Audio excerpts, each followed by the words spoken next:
I keep trying to start up dungeons and Dwarf Fortress, or not Dungeons and Dwarf in Fortress. Dwarf Fortress, and It's like one of the most complicated games. If you're gonna get into It that is. genre, you got to start somewhere else.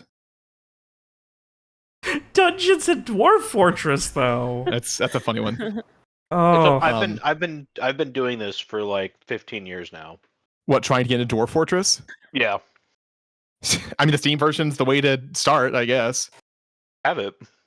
actually, adventure mode's kind of like a Dungeons and Dwarf Fortress. I guess a little. It is. Oh, are you stuck somewhere in getting into it, or like, were you going somewhere with that? I assume interfacing with get- the game. I get like the start laid out, and then I just kind of like lose the plot as to what I need to keep doing, and then usually something bad happens fairly quickly, which is Dwarf Fortress. I mean, by the nature of the game, it's you do whatever you want, yeah. It's not a game with an My problem, intended though, like is ending. yeah. It's almost too freeform.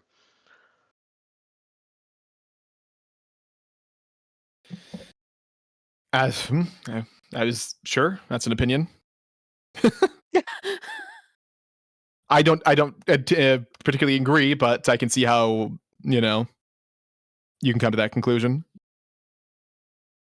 No, I understand what you're saying, and that one of the selling points of the game is that it is freeform to the point that you can do literally whatever you want as long as it's constrained by the game mechanics. You can grab a vampire, throw him down a well, cover it with like water filled from buckets that your dwarves haul around, and then shoot him full of holes to get his blood in the water, and then have your dwarves drink said water to become vampires. Yes. Like it's a crazy level of complication in that game, or detail, I should say. And that's part of it has a ton of detail, but the fact that you can kind of do everything it's like, have you ever played like an open world an open world game like Assassin's Creed or Fallout, opened up the map and gone, motherfucker, there's too much shit to do, and then turn the game off? Literally never. Okay, because that's kind of what I do at that point. I don't really like open world games. I enjoy them, but then I often get to a point where it's usually about somewhere between 25 to 35% of the way through the game, I just get overwhelmed by there being too much to do. For me, I enjoy open world games, but I have not so much enjoyed the trend that's been growing in the last however many years of basically you are just following icons on the map. Yes, all the that's what I was icons gonna mark say. all the activities. It makes it feel like I'm going through a checklist, which really That's kind of exactly what takes I was going to away. say. Holy shit.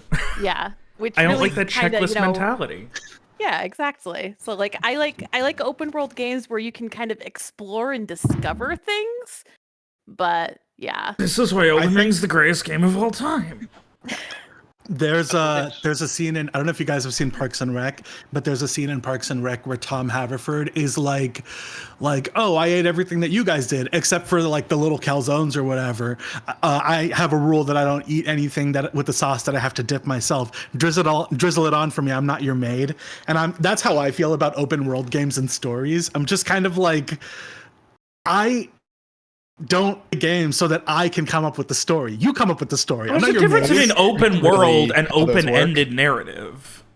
Right. That's like Kingdom Come Deliverance 1 and 2 are both open world games, but you have a very rigid story where you're playing as Henry, a blacksmith's son who doesn't even know how to read at the beginning of the game. But I mean, like, sure, but then also it's like those games are kind of like, okay, they're open world in the sense that you can do things that aren't the story, but like also, I would rather just play the story. And if the story's good, then like great. But like, but it also depends on the story. Like, open world story. One of the biggest shortcomings of Witcher 3 is the dissonance between a story that constantly seems like it should be at the forefront, along with you're a fucking Witcher who wants to meander around and make money and have fun and you know, be fantasy Batman, and you can't like. Right. But the main story kind of doesn't fit with that because you're constantly like, oh shit, Siri's in danger, gotta save Siri, gotta save Siri, gotta save Siri. Then you play Siri and you're like, this isn't fun. I felt that way a lot about. I really like the Horizon Zero Dawn games, but the second one, just like they put in fairly early into the game that there was a very strict time limit that you had to complete the main quest by, storyline, because, there's only so many months before bad stuff goes down. And yet you are able to go off on all these totally unrelated side quests. So it's like, where's the I hate that shit. urgency? Exactly. This will be the second part of my TED Talk on why Elden Ring's the greatest game of all time. My ideal of open world is Star Sector, because it's a game where the open world matters and is relevant. You can lose Star Sector. You can run out of money and not be able to maintain your fucking ships, and you lose at that point. Well, that's exactly what Adar was just talking about not liking. Doing things costs money. Trying to do things costs money, but you get money by doing things, whether it be accepting a bounty and completing it, or doing a scanning mission, or just going off and scavenging deep space old relics and shit.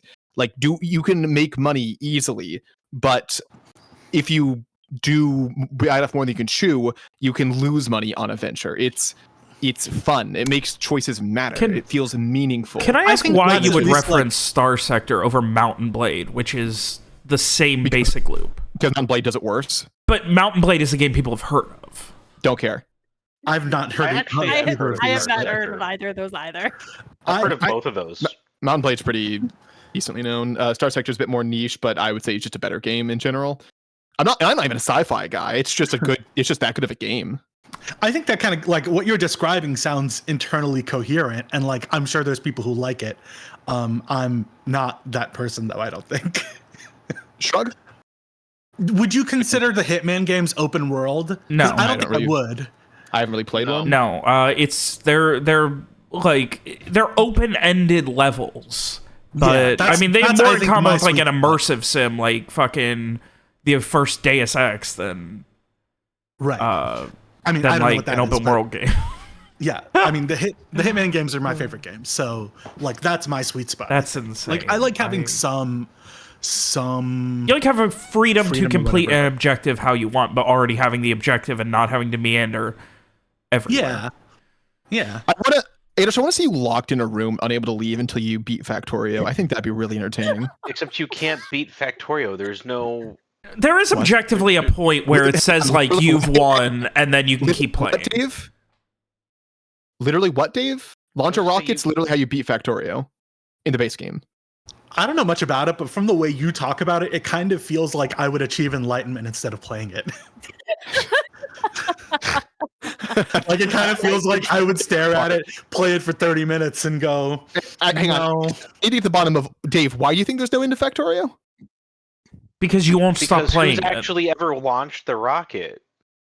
People actually reach the point where you can launch the rocket? Factorio. They don't just get stuck optimizing the factory? Achievements. Finish the game 1.7%. Yeah, exactly. Yeah, Dave's actually got a point there, William. Holy shit. That's the DLC specifically. Let me. Which not everyone who bought the original one did. Let me. Other than Hitman, my favorite games are Inside and Celeste. Neither of which are open world at all. So,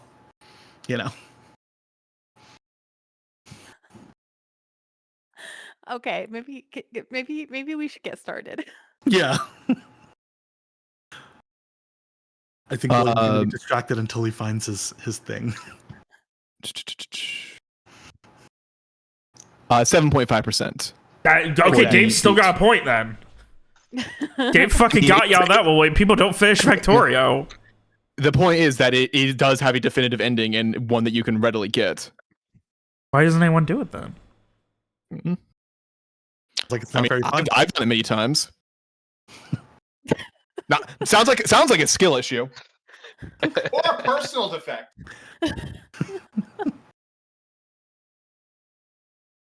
Okay, I'm ready. I'm going to put a moratorium on Factorio where anyone who brings it up takes a -1 to all rolls for the session.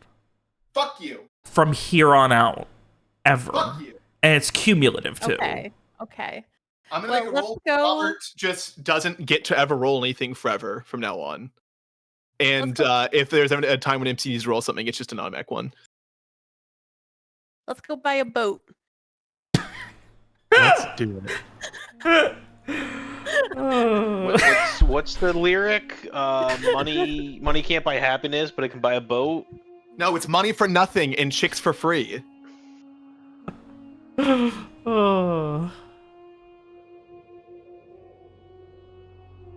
Oh God. Oh, it's money can't buy everything, but it can buy me a boat. With sorry, the fears of Captain Wallace hot on your tail, his constant threat, the fact that he is directly connected to the curse of Captain Soren, and the need to get it cured, fixed, removed, something. You found yourselves working with Captain Strike, the fort commander of Fort Haled, as the mainlanders call him, Pirate King. He asked you to do a job to continue to allow for the merchants who trade with them to be able to smuggle things into Alasir. That way they would continue to have a thriving economy while pillaging from merchant ships and things along the Marauders' coast. In doing so, you dealt with a very big problem with the NSO, with one agent eventually dying, and then his subordinate and hopefully replacement, who you are expecting will get a promotion, Agent Voss, to agree eventually to work with you on this, to meet with the fort commander. So you made your way back after finding a ship and meeting up with an old friend who seems like she's going to be in Alasir for the foreseeable future, investigating yet more missing military supplies. So you took a ship, the Silverhawk, that you had commissioned to get back to Fort Haled at a very good pay rate,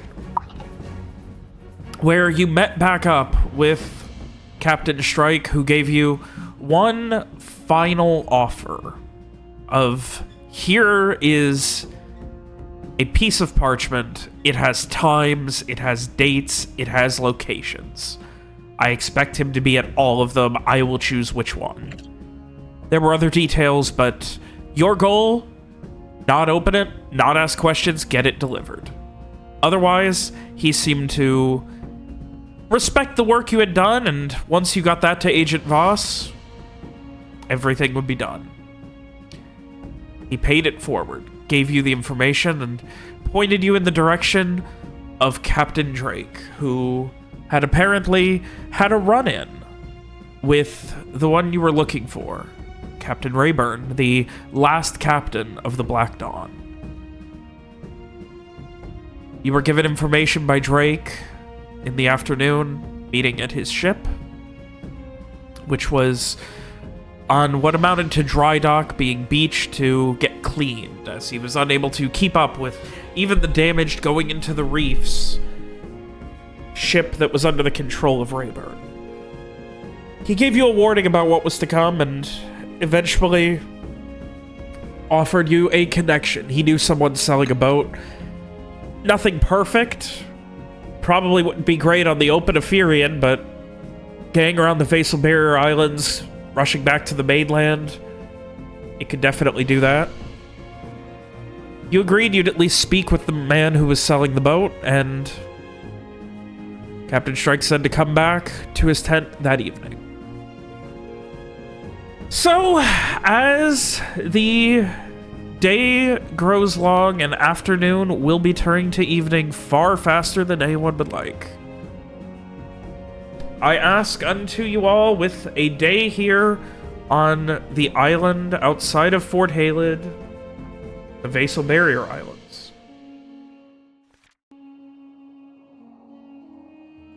Samar, Strieg, Samar, Frey, Garrett, and Lawrence, with no Strig or Mira tonight. What are you guys doing?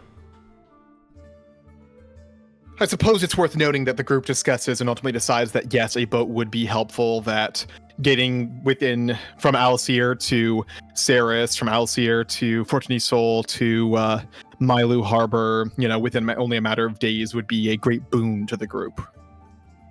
Yes. And after that decision, Lawrence will mention that he intends to look around to speak to some people about this this cellar. That way he can be ready for negotiations once the time comes. Now, to be specific, I do not believe that Captain Drake gave you a name. Let me double check my notes. I think that's what I remember from listening to it very recently, but... Yeah, I don't think we have a name.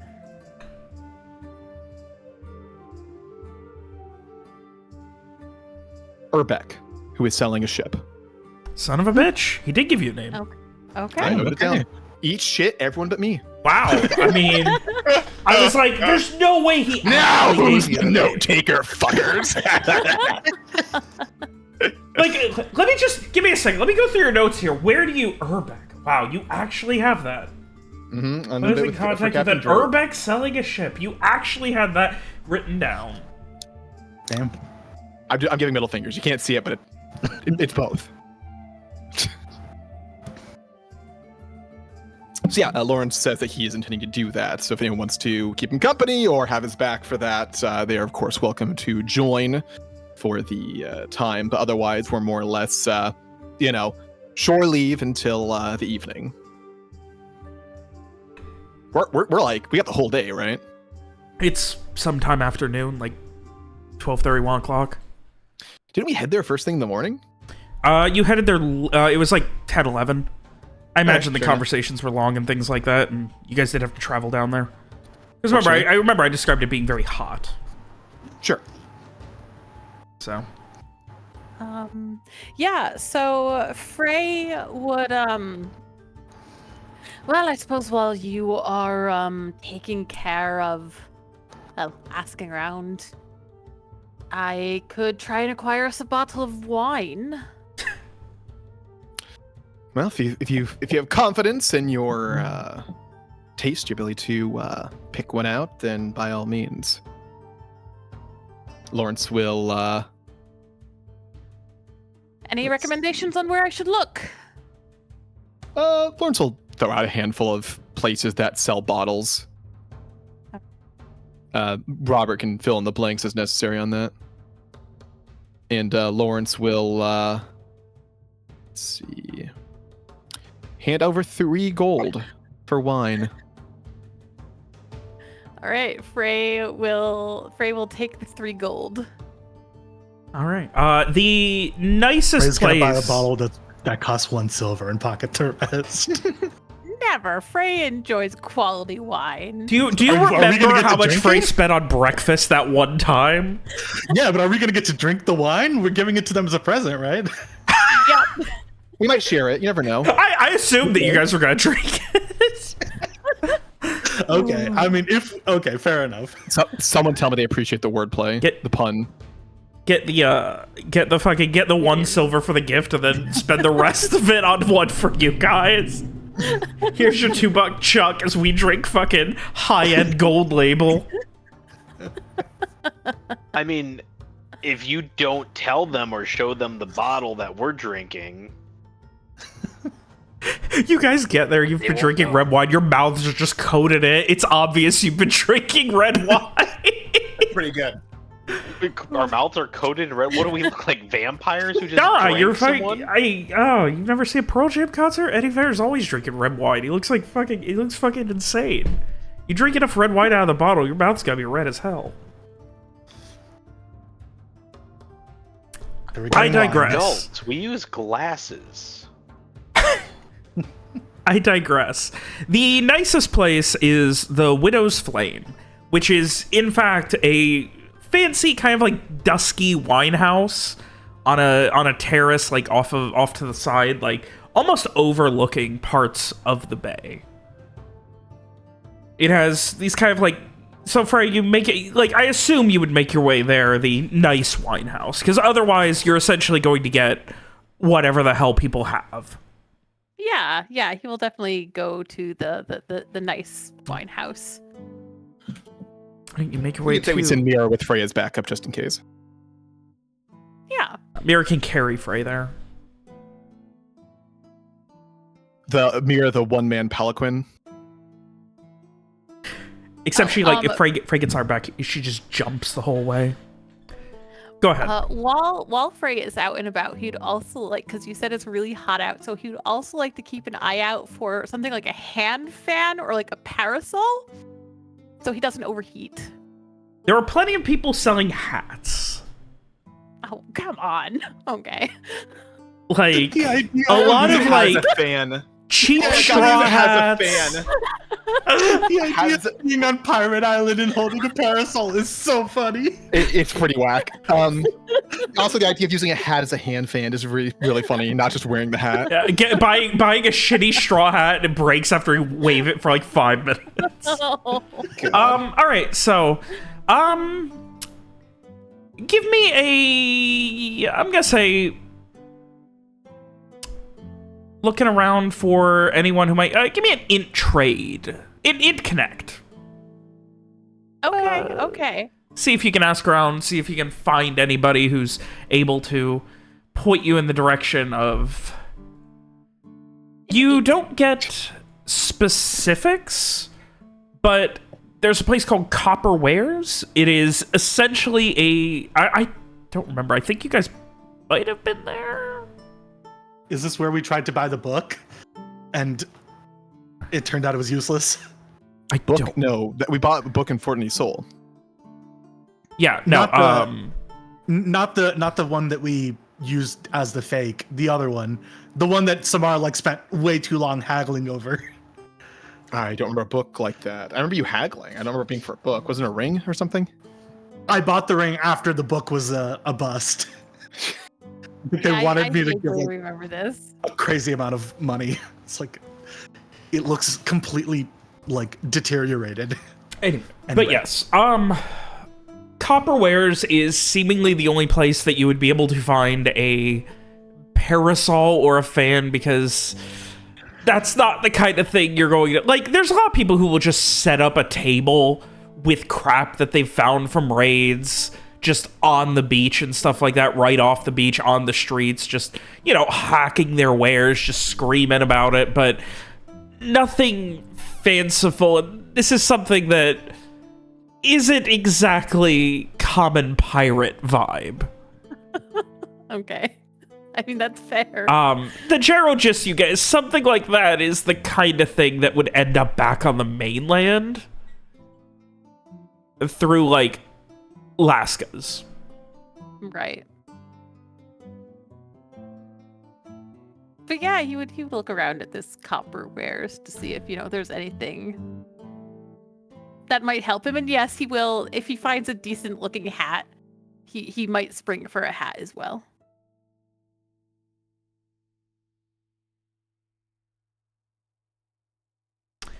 You begin looking around and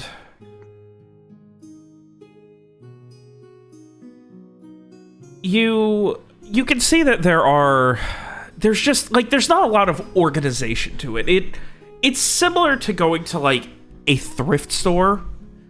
Like, there's just stuff piled on top of it, and there's only one person that you see working, and they're currently sitting behind a counter, which, as you kind of examine, is not actually a counter. It's just two tables pushed together, and they are currently drinking a bottle of wine straight out of the bottle. She's just kind of, like, relaxed in what looks like a fairly comfortable, if slightly damaged and stitched up chair. And she just kind of, like, waves you over and just... What you looking for, sweetie? I was thinking something to help keep the sun off. Oh, Or you're cool the right. air, a fan, a parasol, A fan? Hi. I mean, I looked around a bit. But do you have anything like that?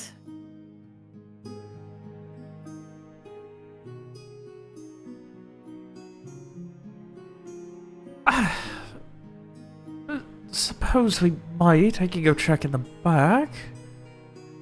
And she stands up, not quite annoyed, but obviously, like, she was getting her relaxation on, and now she's got to work, that kind of annoyed.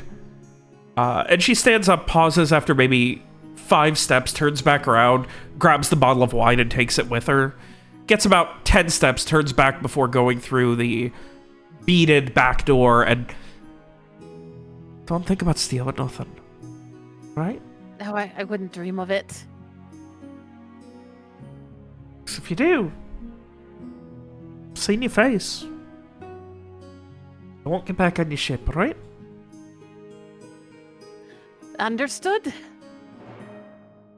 At that, she gives a kind of relaxed smile and brushes back her hair, which is just like jet black,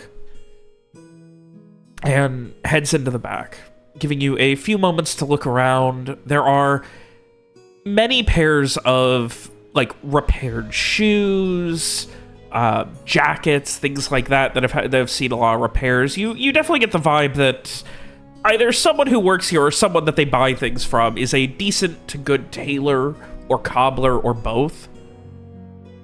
Lots of leatherworking in general. They have multiple stands where they've just got like 10, 12 belts on a hook. This place is overfilled. Like, it gets to the point where, like, even just like lifting something up to look under it, you're worried something else might fall. There's a very nice single drum, like a bongo style drum, that is sitting there like at the bottom of a stack that then has a few pairs of leather pants, and then on top of that there's what looks like a upside down like footstool or like a small round sitting stool, and then on top of that there are what look like maybe 2 foot long round just wooden, almost like just round pieces of wood. Almost like the best description I could give is similar to like pool cues or something. Or pool sticks. Pool cues, fuck me. Yeah, and it's just a lot of that where it's like precariously stacked with not a lot of thought just to get as much stuff in front of people as possible. While you're waiting, is there anything else that you're looking for? I don't think anything in particular. He just, browsing around in case anything like catches his eye. Like Frey always will kind of, his eye might be caught by like various like frivolities, things like a mirror, hand brush, stuff like that. But yeah, he's not looking for anything in particular. There's nothing in the way of high-end brushes. There's some basic combs, things like that. But nothing nice in the way. Like, there's one brush that, like, it's obviously made of wood, and it's got a big crack in it, and it looks like there's still some, like, hair in it. Yeah, that's just sitting in a basket on top of a slightly open crate. Upon closer examination, there's probably 3 or 4 different kinds of hair in it. Otherwise, there's a pair of shears that looks pretty nice, like not rusted or anything, just kind of simple brass shears.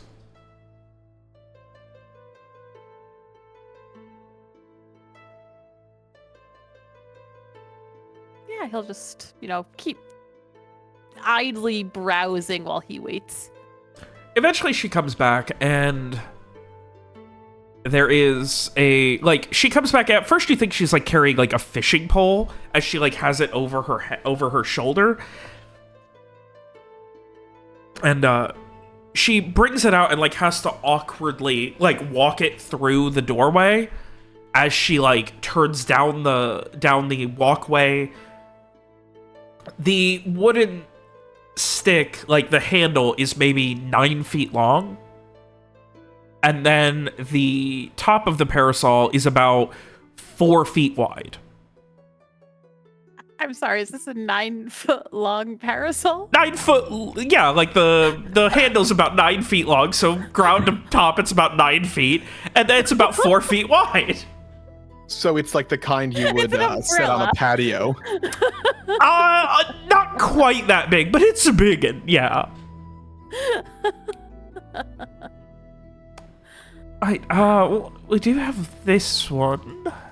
If you're looking, it doesn't collapse or nothing. I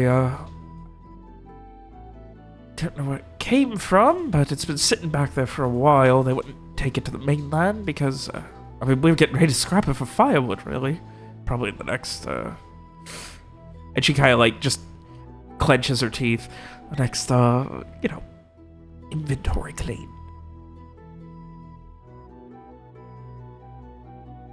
Frey looks it over a moment, and I fear that's a touch larger than what I was looking for. At this point, she has awkwardly, like, going all the way down this precarious aisle, turned around so she can, like, flip it, and so you can see the top where there is a fairly basic, like, almost like gray, like, it looks like it was originally, like, kind of like a dark green, which has faded in the sun and time, and now it's kind of like a grayish green with these kind of, like, flourishes of just, like, leaf decoration going around the sides of it in a, like, almost, like, lighter gray.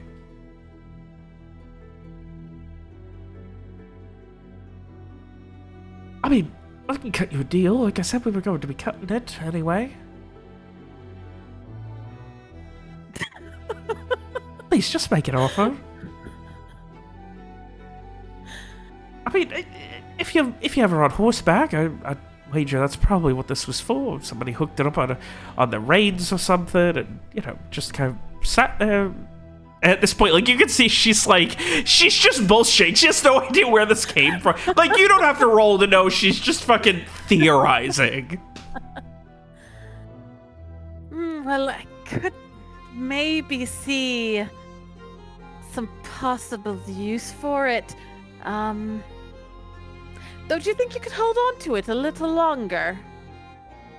I mean, if you had to sell it, then I would like to sell it.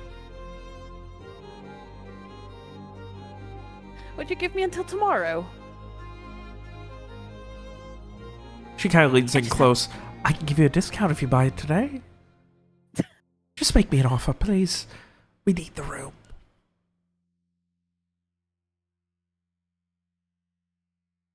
I'll tell you what. It can keep the rain off fairly well. We were using it to, we got a shed out back where we keep a lot of our tools and things like that. We were using it to keep a leak off, so I don't know how it would do in, like, a storm, but it was doing a great job of that. Okay, what? Do I have, like, does Frey have a ballpark idea of what something like this might be worth? Give me an in trade. Okay.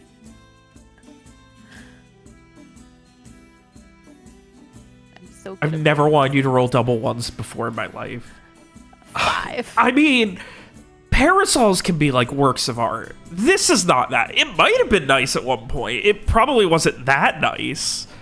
No real idea. Like, Frey's seen a lot of shit. He's never seen a saddle-worthy parasol. It's kind of bulky. There's not, like, it can't be worth that much if she's admitting that she was gonna throw it out. But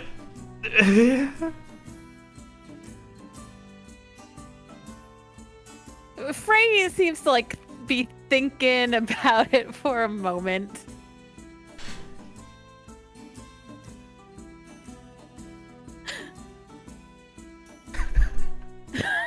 I'm sorry, I'm looking at the chat. This is the stupidest fucking thing you guys have shopped for. That's saying something. I don't know. The pineapple was pretty whack, dude. Okay, why is it always fucking Frey? Frey loves garbage. Like shopping. Well, he's the one who goes shopping. He wanted a parasol, and now he is considering, well, maybe it'd be nice on like the deck of this boat, but I don't know what this boat looks like.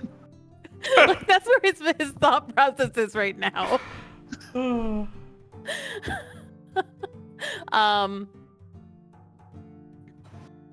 She just kind of like narrows her eyes, like, I'm not going to hold it all day. Like, for the record, it's tall enough that it can't reach it. Like, you can't stand it straight up in here. She's holding it at like a 45-degree angle towards you while you're examining it. The only like aisle of this place that's wide enough to fit in. What about 6 copper?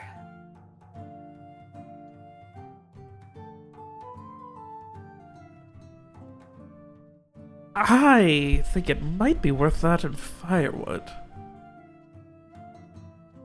2 silver? But you're practically begging me to take it off your hands. Give me a charisma trade. Okay. Let's see how well Frey's bartering can go. 7. Ooh. I figure Frey doesn't know value. Yeah, not really. 8 copper, so I can say I haggled you up.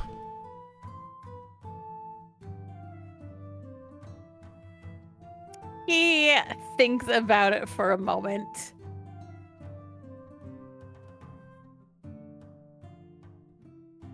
And then he gives a shrug and, all right, 8 copper. And he will pass over the coin.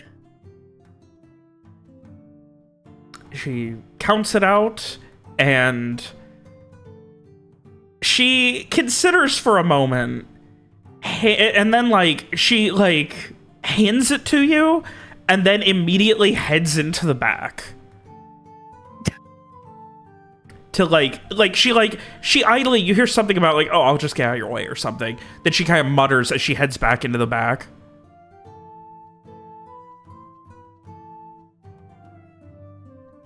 I guess Frey will pass his new umbrella over to Mira to carry. Holy shit, dude. And you two have to spend like 5 minutes navigating it out of this place without knocking anything over. Near the end of that, you can see her sitting in the doorway with the beads, with her bottle of wine, smiling.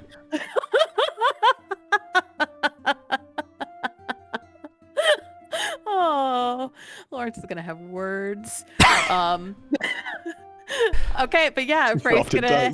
You should be proud you got a good deal, though. I mean, I don't know what a good deal for this is, but I don't either. I don't think Frey got a good deal. I mean, if Merchant looked that pleased. You might be eating some new firewood together tonight. You get a cool sun-destroyed patch for your sails. But yeah, so Frey did not come away with what he was looking for, but now he's gonna go. What are you talking? You got a parasol! What do you mean you go away what you care for? That's not a parasol. A parasol is like handheld size. This is like it's a big parasol. It's a chunky umbrella. This thing probably has wood rot. It's a dire parasol. Are you happy now? Is the handle wood? Like, is the handle solid wood? Yes. Could we cut it down? I mean, I did say it was wood. Like, he also said it was like it had like a 4-foot width, so it's way too big to carry. Not that big. It like opens up. But I mean, it's less than like your like wingspan. My wingspan. You know, I mean, like, I don't know. It doesn't seem that crazy to me. Well, let's all chip in. We're gonna get Adosh a 4-foot wide umbrella, and he has to carry around for a day or 2. In the room where he's playing Factory. What we'll do is we'll also buy one of the hats. We'll cut off the handle and then we'll stick it on the hat. You know. So you can wear it around. Carrying a hat on a giant pole? No, you wear the hat, obviously, like this, but bigger. That would be so big. What? It's like Big Hat Logan. Anyway, can we move on? Fucking hell. But yeah, so Mira is now carrying this folded up umbrella, and we're gonna head over to the Widow's Flame next to buy the wine. Mira awkwardly stands outside holding this large umbrella. As you head over to the Widow's Flame, you head inside, and there's this man, maybe young, like maybe your age, maybe younger, kind of shoulder length, brown hair, and he's got these very nice like red silk gloves, and he just hey there, what can we do for you here at the Widow's Flame? Here for a drink. And you would notice that there are a lot of curtained booths and like candles that are sitting at them, though they are not currently lit since it is, you know, sun up. And while they have a lot of the curtains closed, there is still enough natural light to kind of light things. There are only 3 people in here, 2 of them sitting at the bar, 1 in a far table alone in the dark. Okay. Alas, I wish I was here for pleasure, but you see, I have a bit of a meeting coming up, and I was hoping to bring a nice bottle of wine to it. And I was told this was the place to come. It's really the only place if you're looking for quality or something that doesn't have backwash in it. And he considers for a moment. And, you looking for a nice red or a white or something?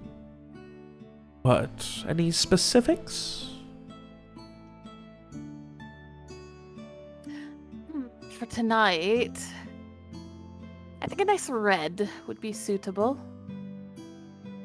He gives a nod and heads to the back and comes out a moment later with 3 separate bottles. Now, for reasons that the owner of the establishment... He pauses for a moment. Is careful about. We cannot tell you specifically which wines these are, only that they are all 3, these 3, very high quality. This one, and he places the first one on a counter near the entrance. This one will run you 5 gold. This one will run you 34 silver. He will have said 50 silver on the first one. 34 silver. And this one is very high end, I will say. Vicanian. And he gives a little like smirk at that. This is an old one. This has the original wax seal from when it was initially bottled. You can still see some of the where it dripped off, and he kind of like he spends a couple of moments like waxing poetic at it. This one will run you 220 silver. But if you are looking for something more reasonable to get someone relaxed, you know, sometimes these sailors around here are interested in just not so much the taste as the effect. And for that, we have this lovely bottle here. We have many of them. It's one of our more popular. It's going to run you...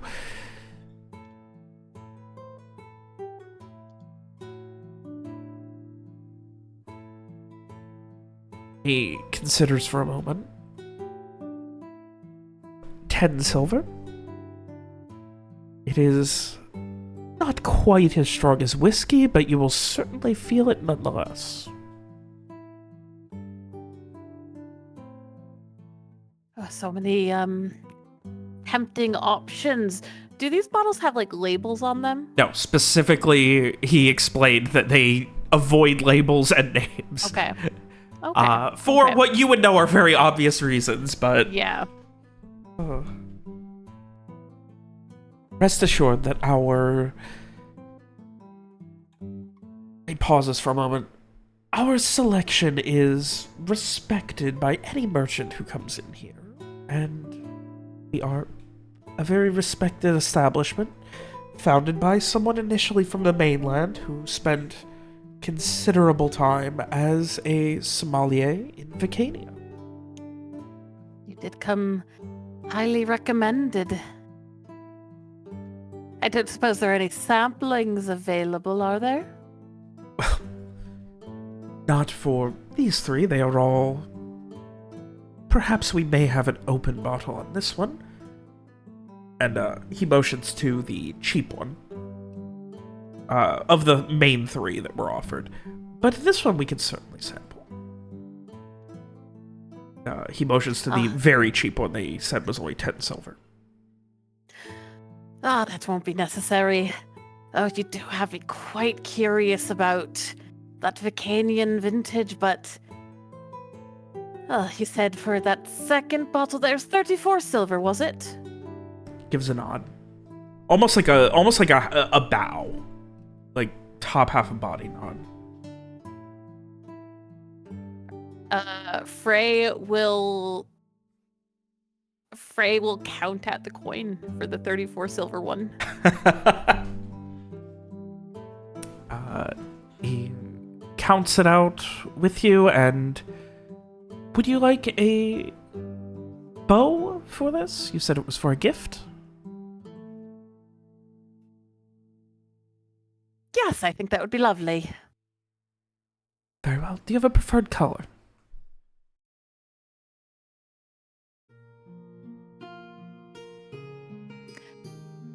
How about a...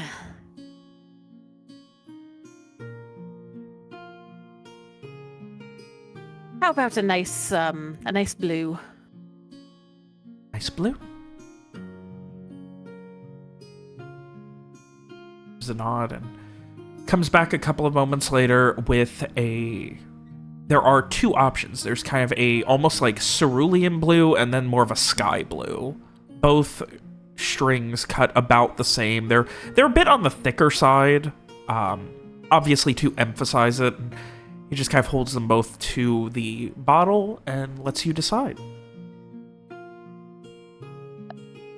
Frey takes a moment looking between the two options, and then he will settle on the cerulean. He does that almost half bow nod again, and a fine choice, and ties it, and as he finishes, it's a very simple bow, but then he draws from a back pocket a small knife and frays the ends of the bow. That way they almost flourish a little bit, and he pulls them apart a bit so that they flourish more, and there you are, sir. I hope that your special someone enjoys it. Oh, I'm sure they will. Thank you kindly for your help. And I do hope I'll have time to return here for some more personal enjoyment. We hope so as well. We hope that your time here and, well, whatever crew you're on, send them with us. All right. And Frey will give the man a smile and take his leave with his bottle of 34 silver wine. Outside, Mira is awkwardly standing with a very tall and slightly too wide parasol.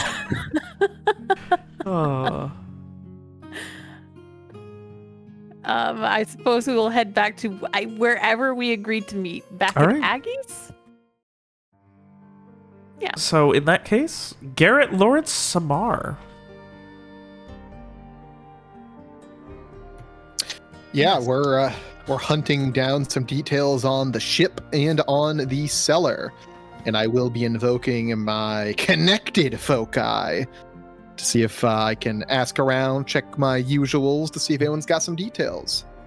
The favor is information on the boat. Right. Are they coming with you while you're doing this, or are you on your own? Lawrence is fine with company. I will come along now. Yeah, Garrett would probably go along. Doesn't have anything else going on.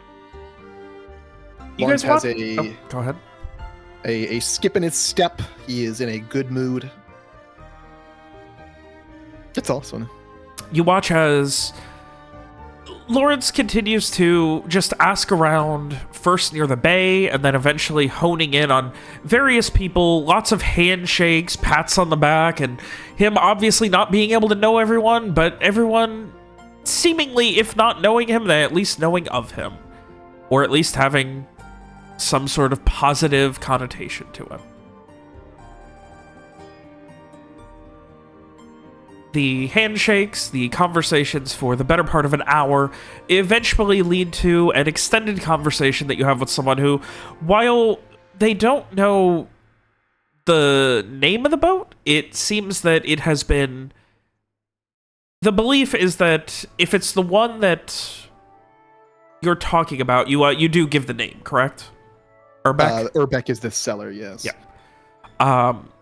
They know someone who they believe is Urbeck, who has been in and out of the bay with a ship by that description a few times in the past couple months. Probably more than a few times, like probably in and out of the bay twice a week for what seemed to be no more than a day or two trips. So likely between the islands, or day or two, is that... You'd have to be going pretty quick to be getting to the mainland at that time, right? Definitely not getting to the mainland. So likely lives on maybe one of the other islands or something? Would have to be, yeah. If they're never gone more than a day or two. The mainland's a 3-day sail, at least. Maybe a retiree living on the island? He seems to be a fairly private person, though has put out feelers about trying to sell the boat. You don't hear anything negative about it. Guy seems retired or retiring. You don't get specifics. But no one seems to know the reason why. No. Just that he put out feelers, let people know that it's for sale. Started in the realm of 800 silver and has been dropping it about every month or so since. So he's gone at least 2 months without a sale, is what I'm hearing. Seems to be. But the boat isn't. Ha ha ha. It's called a double entendre. It didn't land. No one laughed. Fuck you guys. I didn't get it. Fucking adding to my notes. Without a sail. Boat needs a sail. There you go. Okay, that's good. I get it now. Anyway, yeah, I think Lawrence will be at that for a while unless the others have something they want to butt in or have a thing they want to do specifically. But Lawrence is going to keep trying to gather information, prepare, for the negotiation. Yeah. Can I just hold on? So, me, Adarsh, can I just confirm that I have the right understanding of what happened with Rayburn? So she was at Kyagle prison. Something happened. She ended up booking it when Captain Drake was there. They followed her. They damaged her ship. She seems to be crashed on one of the islands that he told us about. And that's sort of the last that we've heard of them. We don't have it confirmed that she crashed on an island, just that she was up in that area that Robert circled on the map when Drake called off the pursuit because they are running out of supplies. Okay, fair enough. They were running out of supplies. She is likely on one of the unmapped islands trying to repair the ship to get out of there. And the ship that they told us about that was following her, that was just Captain Drake's ship, right? Yes, he wasn't using Drake. some other ship. Okay, cool. The Rayburn was also using someone else's ship, and there was another captain that was working with her, but who had seemingly been killed because Drake saw the hit in the water. Yes, correct. Okay, got it.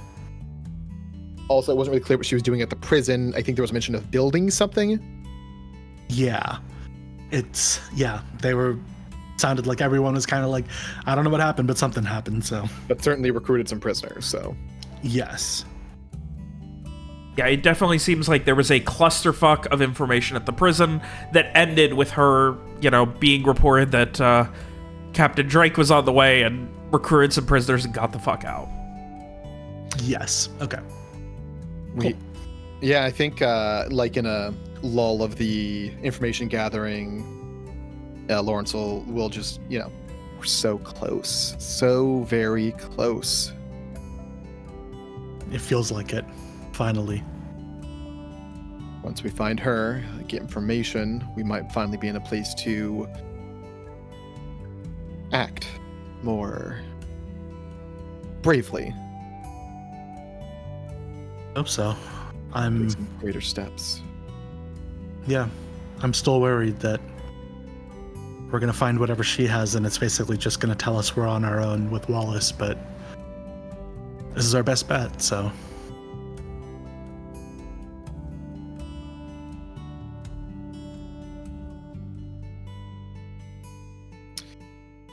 Doctor, Lawrence Yes? will put a hand on their shoulder.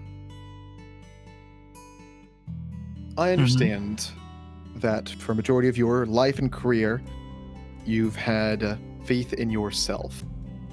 Mm-hmm. I know we've not known each other for terribly long, but I'd like to ask, have some faith in me. I know we're going to get some good information here. I think you see them like actually kind of like physically relax as you say that. And they take a deep breath and nod. Okay. And you know the phrase one good turn deserves another, right? Yes.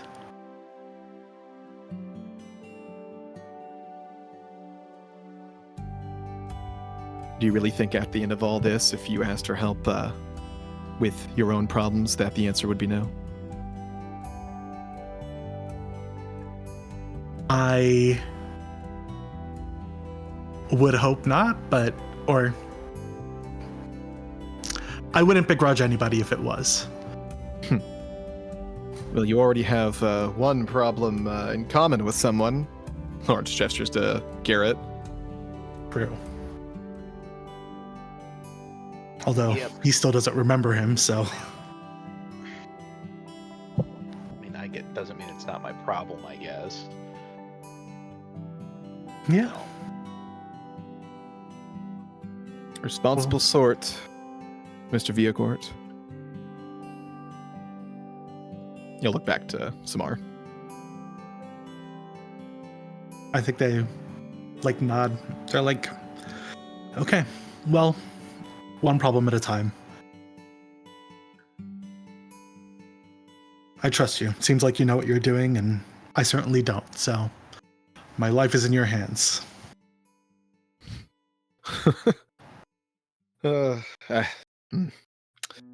That's a scary prospect, Doctor, but also not a terribly untrue one. All of our lives have been in each other's hands for some time, haven't they? Yes, indeed. That's what it means to be fighting side by side. Yeah. I'm very used to people's lives being in my hands. This is, I think, the less comfortable position for me, but you've proven your competence and your general goodness. So to the extent that I would be comfortable putting my fate in anyone's hands. General goodness, huh? I mean, we've all killed 27 people, but I don't think you're going to kill me at this point, so. Frankly, I see that as better than the efforts we've done to assist Captain Strike. Really? Yeah, I mean, I guess that is why I argued against the Captain Strike thing, and I didn't argue against the 27 people, so. In the future, maybe don't do that during the negotiation. Yes, I agreed. I tried to leave. I tried to leave because I knew I couldn't stop myself, but that made things worse, so. self-control is a virtue, I believe. I don't know in what ideology it's a virtue, but I think it's a virtue. Yes, I'm trying. I'm working on it. I will. Best not to play one's hand at a bad time, if you know what I mean. Yes. Understood. I'm glad it worked out okay this time at least. But yes, I mean, I will be working out as the person you spoke to killed themselves, but you know, it did work out. Yeah, that's true. I mean, yeah. Well, I will try to play my hand closer to my chest next time. It's not to say that you shouldn't share your opinion, Doctor, just time and place and all. Yes, agreed. Understood. People keep asking if you all are my crew, which, I mean, under some context, maybe you are, but I'm no captain.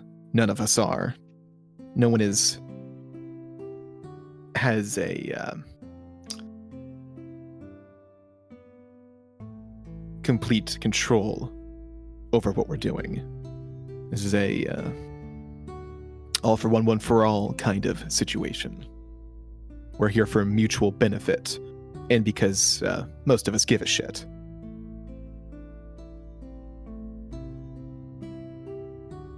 Yeah, I said earlier that having people's lives in my hand is pretty comfortable, and that putting my life in other people's hands is less comfortable. I think having our lives in each other's hands is the least comfortable. Mr. Viacord over here was a member of the Darad Brigade, right? Yes, in the Scouts of the Ein Darad Brigade. We know Mr. Strieg worked for a group before that did certain things. Miss Tyrell, well, I don't really know what to say about her on this one, but Mr. Frock also worked within a group, and you all know what I've done. All of us have done some level of either instruction in things or have seen violence before. Were you ever in such a situation, Doctor? Before all this? And I don't mean stabbing your own hand to get into school. Well, during the Black Sun, I was trapped with a number of people, and certainly I wouldn't be alive if it weren't for their help and whatever I could do to help them, but I was quite young at the time. I guess I was at the Lucian Ray, but frankly, I was always kind of an outsider even at the Lucian Ray, so mostly my group work has been with me and Ollie. I'm sure during the Black Sun you saw people killed, but did you do that? Were they killed for you in your name? Not in my name per se, but in the name of the greater good collective. Yes, I guess. I mean, you know, if somebody was out alone and they were followed back by Umbriae and we had to keep them locked out because letting them in would mean letting in all the other things as well. Did it feel personal? Did it feel personal? It felt bad. Did it feel like my fault, I guess? No. But I don't think I could have changed it if I wanted to. I wasn't really... Then it's different now, isn't it? Yeah. It felt different with that beacon night back in that cave, or the numerous pirates in that house. Yes. So it's new for you in that way. Yeah. I don't love it.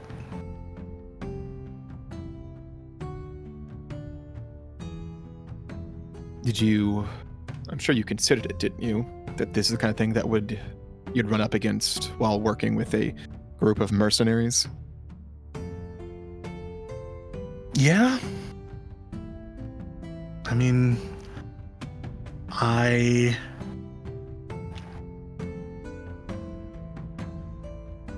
Wallace is a worse person than we are, and so I think I felt justified in trying to protect us from him, and I still do. And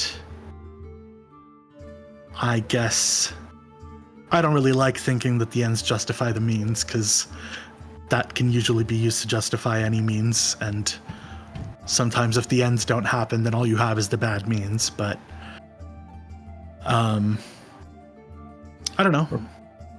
Regardless of the reasoning, one should always take ownership of their actions. Agreed. And understand what they mean. Yes. We've collectively done things that could potentially hurt many people. Yes.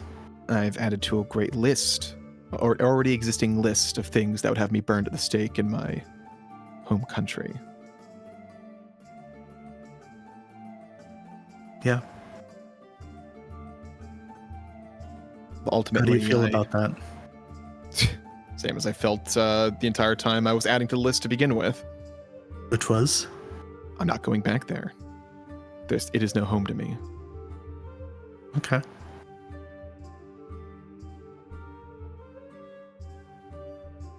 At the time, it wasn't really a matter of belonging. I simply did what I was told. The idea of what those actions meant did not come to me until later.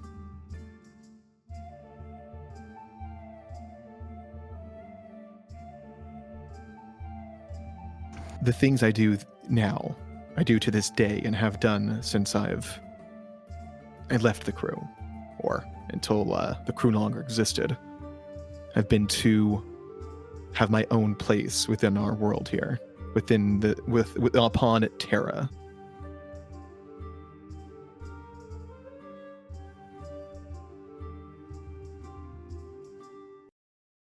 Interesting. I feel people usually either say that they didn't have a choice in the things that they're doing, or that the things that they're doing are good. And it kind of sounds like you're saying you do have a choice and you're not sure that they're good. Oh, don't get me wrong. I did many terrible things, and I completely had a choice on it, whether or not I knew it at the time. What about today? I am completely aware of my actions and the consequences of them, and the fact that they will hurt others. And do you stand by them? I don't believe that they were good actions, if that's what you're asking, but I'd likely do them again, should I feel as strongly about them. In this case, there is an end to this, one that I am seeking out. And so the ends justify the means? No. They don't. So how do you justify it to yourself? It isn't justified. Some actions simply aren't and can't be.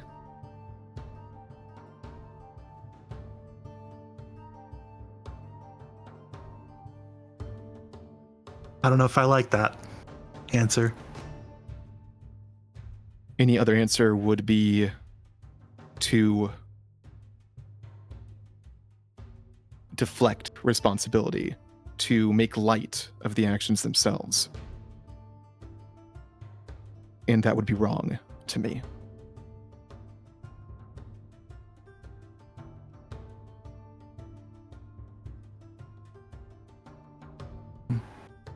think they're just lost in thought.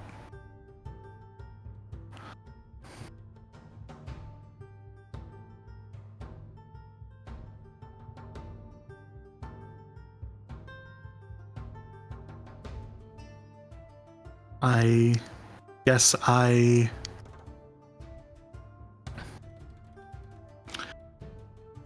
think if I felt that I was doing things I couldn't justify to myself, whatever justifying something means, I would probably not want to keep doing those things. I don't, Doctor, want to keep doing those things. I hope that they will never come up again, a time again where I will have to do them, or will I feel that it is the best option to do so. But if you were in the same position, you would still do it again. If it was later and I had the experience from before, I might further consider my options, see if there are any others, any that might be better. But if the same conclusion is met, then yes.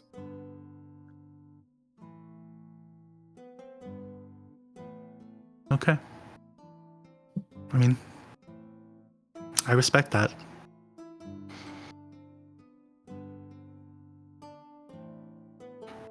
Nothing annoys me more than when people say that actually they aren't responsible. So, I respect taking responsibility. I respected it when Frey did too.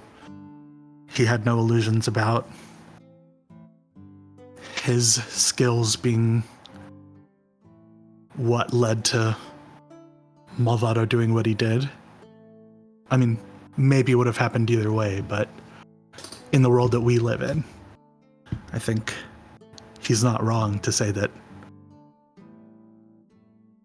Mr. we walked in Frog. without him wanting to kill himself, and when we walked out, he did. I don't think that's entirely considering the whole situation, but I do agree with you to a point. Mr. Farrak, or Frey, he's in a situation, I believe, that was like the one I was in some time ago. He's further from it than I was, given that he's traveling like this. And I think that's the opportunity that he might be able to take to rid himself of those circumstances, as long as he can come to the conclusion that they are not the circumstances he wants for himself. Yeah. I mean, I don't blame him or judge him. Just, like you said, it's, we can't avoid responsibility. Doctor, while I would do what I've done again, I will certainly do my best to not find myself in such a situation where I will be doing those things again.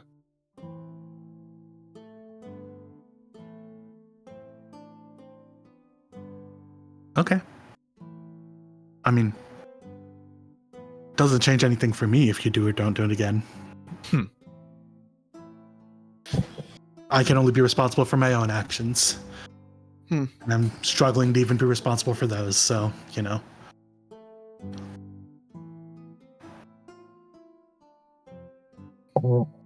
It was a lot easier when I just did what my gut told me was right. Because there's no wrong answer then. People aren't infallible, and neither is your gut, Doctor.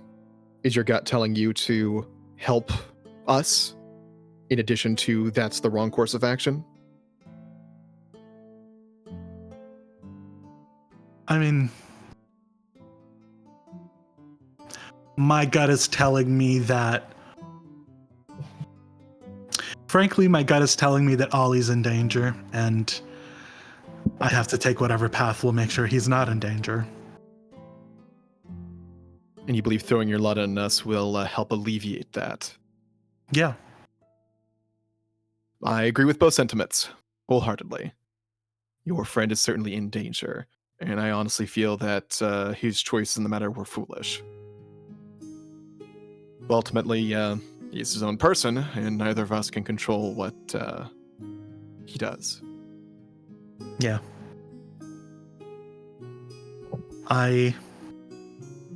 Just to be clear, it's not that I think that my gut is infallible. It's just that it's the only thing you can trust that... How do I... If I stop trusting my gut, then it doesn't really matter when it's right or wrong or when anyone else is right or wrong, because then I'm just guessing and everybody else is guessing too. And every other time, let's say my gut says one thing and you guys say another thing and I listen to you guys, and then it turns out you were wrong, then, you know, I can only blame myself for not going with my gut. I think you have a misunderstanding there, Doctor. That is what people do. That is what everyone does every day. You, me, Mr. Viacord here, everyone else we travel with. We guess. We operate on inconsistent, incomplete, and sometimes incorrect information. Every day. All any of us can do is our best. Yeah, but my guesses are based on what I think is right, and your guesses are based on what you think is right. And so me not listening to my gut is me saying that I think you're right more than I'm right. And I don't, but you know, that doesn't mean that I'm always right. Just means that it's Doctor, easier when I'm right than when you're right. In a situation where we find ourselves on an island full of cutthroat pirates, whom I've personally associated with and operated in next to, and with vicinity of for many years of my life, when you have been here a sum total of less than 2 weeks, don't you believe that my gut might be the more trustworthy source in this situation? That's why I'm listening to you now. And on the contrary, if we were standing above Mr. Viacord, who had lost quite a lot of blood and needed surgery, then I might defer to your clearly more experienced knowledge on the matter. Yeah.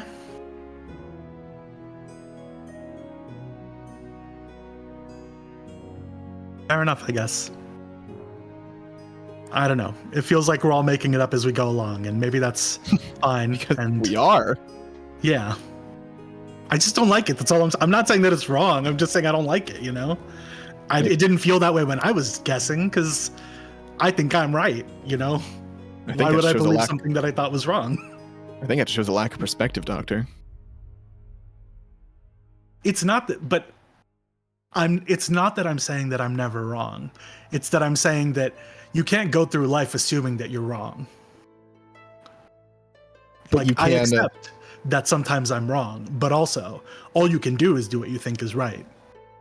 You can't be aware that what you know is incomplete and that how you feel is not always going to be correct, and to take that into consideration when taking a course of action, knowing that others might have more knowledge or a better understanding of situation and deferring to their judgment in situations where it's necessary. I'm willing to be convinced. I just don't find a lot of things convincing. It's not a loss, Doctor, to be wrong about something, to have a misunderstanding. I know, and if I'm ever wrong about anything, I'll be happy to admit it. They laugh at this, obviously. I don't feel like I need to refer to the... No, I'm kidding. Of course, I know. Clearly. Right. Anyway, I'm hungry. Let's get lunch. Let's do it. Okay. End scene. Good job, everyone. God. Oh, that was something, wasn't it? My brain is overheating. What do you mean? trying to describe what it's like when somebody else is wrong versus when I'm wrong. My brain is. Well, I'm not wrong because when I'm wrong, I'm right. My character debated a fictional retired pirate. What do I do?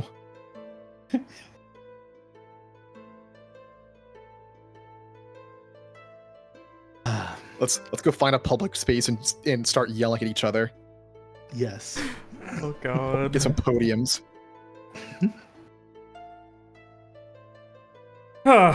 So, with that, I would like to ask if there's anything else immediately that you guys are wanting to do.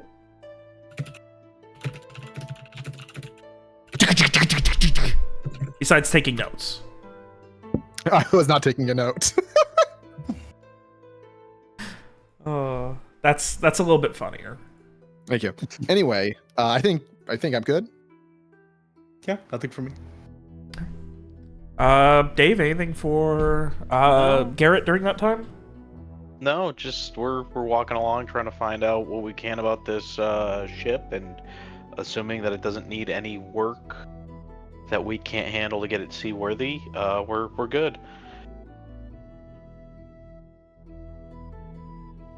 All right. So with that, you guys begin to make your way back, meeting back up at your room. I assume Frey's room, the nice big room. Yeah, sure. Where Frey, you and Mira would arrive, awkwardly shimmying in. The room and hallway are thankfully big enough to fit in your new parasol. It's an umbrella. There's gonna be a time we're gonna get to agree to disagree on that. Right now we're agreeing to disagree. It's going to become a very hard disagree shortly. It's gonna be really funny when Mira and Frey have been in for a little bit and they hear fucking Larry from outside. The hell is this?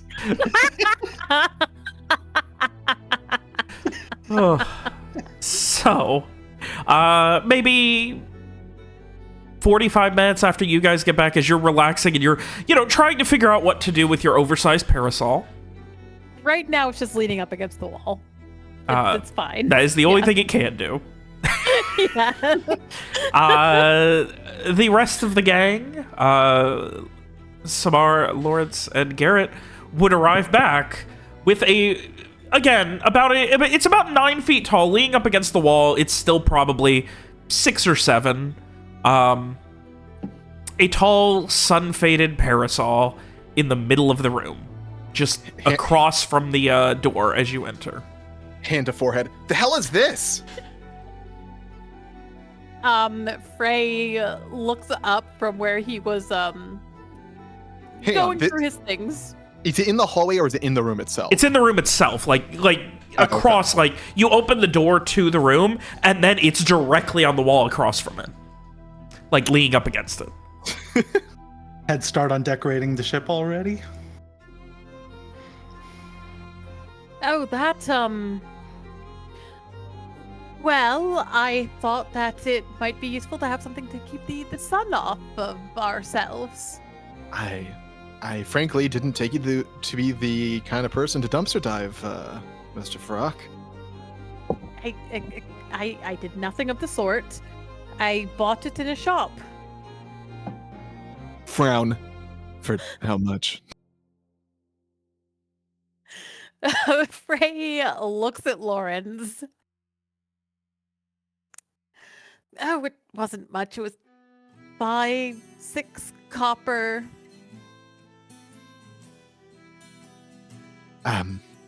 I suppose I've heard of worse amounts for firewood. Lawrence shrugs. Yes, it was 8 copper. Frey's okay. Good. I'm just making sure.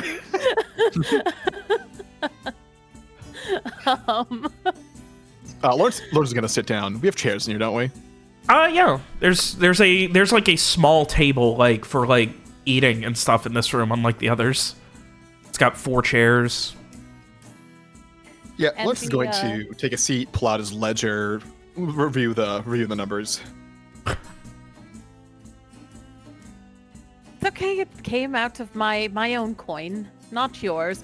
All of yours, plus a little extra, went into this nice bottle of wine. Bear in mind, Mr. Frock, it's not my coin, it's the group's coin.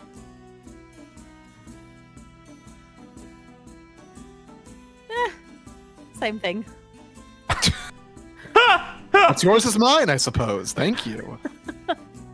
Yeah, so we can all enjoy this umbrella.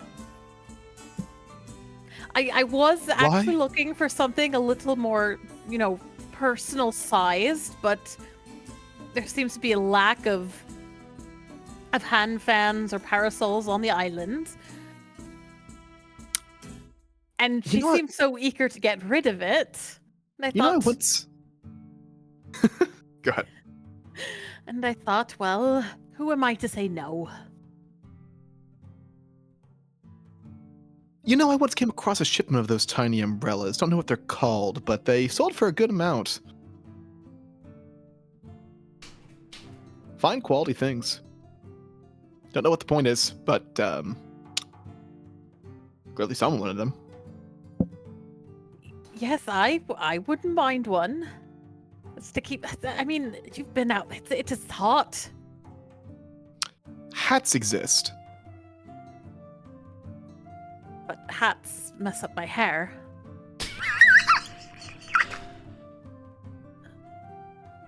Blink. Several blinks. You don't see them behind the glasses. I think, over Loris's shoulder, you see Samara this really convinces them. They're like, actually, yeah, fair. All right, let's see some proof. Lawrence will take off his hat and hand it to Samar. I agree with them already. I'm not doing it.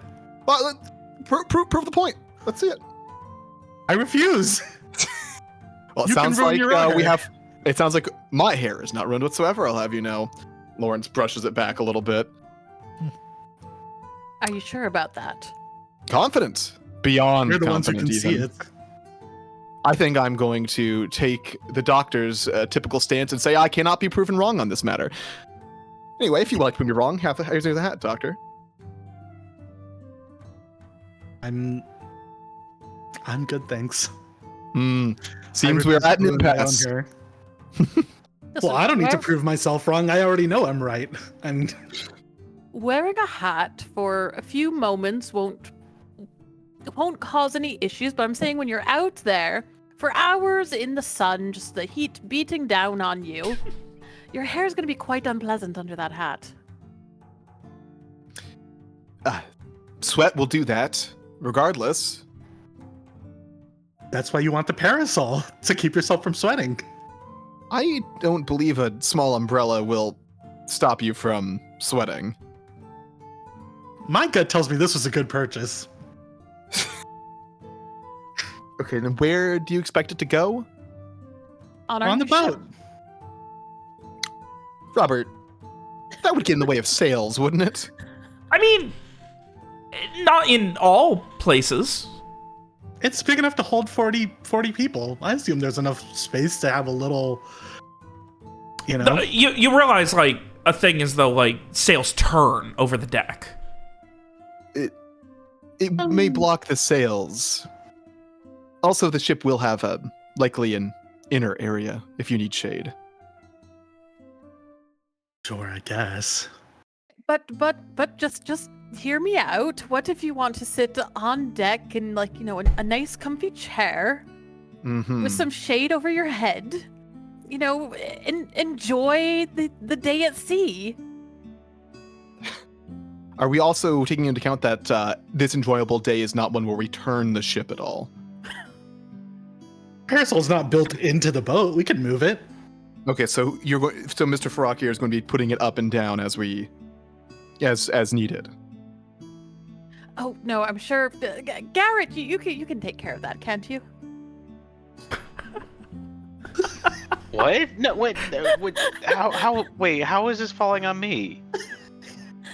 Because Mr. Farrakh here is quite lazy, as we've all seen. That wasn't to convince you, Mr. Viacourt! Don't sigh with resignation, as if it's a bygone conclusion. Oh, what will I do with you people? Oh my god. It's 5 copper. You'll be fine. Relax. Anyway, so we've done our research. We've interviewed a few people, discussed the matter. Mr. Urbeck seems to have been trying to sell this ship for a number of months, about 2 now, and has been bringing the price down over that time.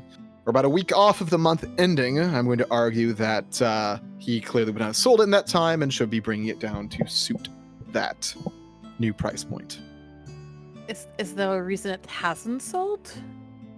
Nothing I could find. Apparently he sells it regularly enough, so it's not terribly damaged to any degree. I mean, is it unusual for a ship to go that long without selling? It depends. It's not exactly what you'd want to go for taking enemy ships, capturing ships. Ships can take some time to sell. Most people, there's very few in the market. Typically, when we need a ship to get here, very few are passengers like us.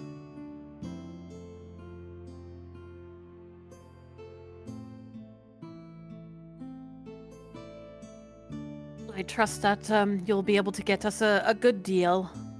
That's the idea. Of course, I must do my utmost to protect our coin. We are unfortunately not making any kind of income as a group at the moment, as a joint venture here. And frankly, we should all be thanking your friend Rohan as much as possible and as often as possible for his generous contribution to our fund.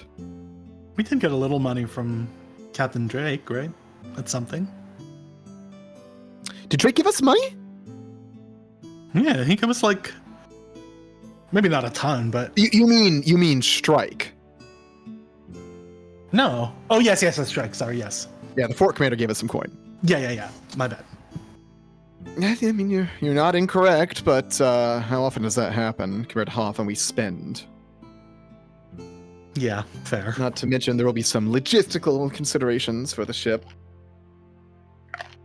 It will cost money to is more the term, Robert? What? To park it at a dock? Yeah. Yeah.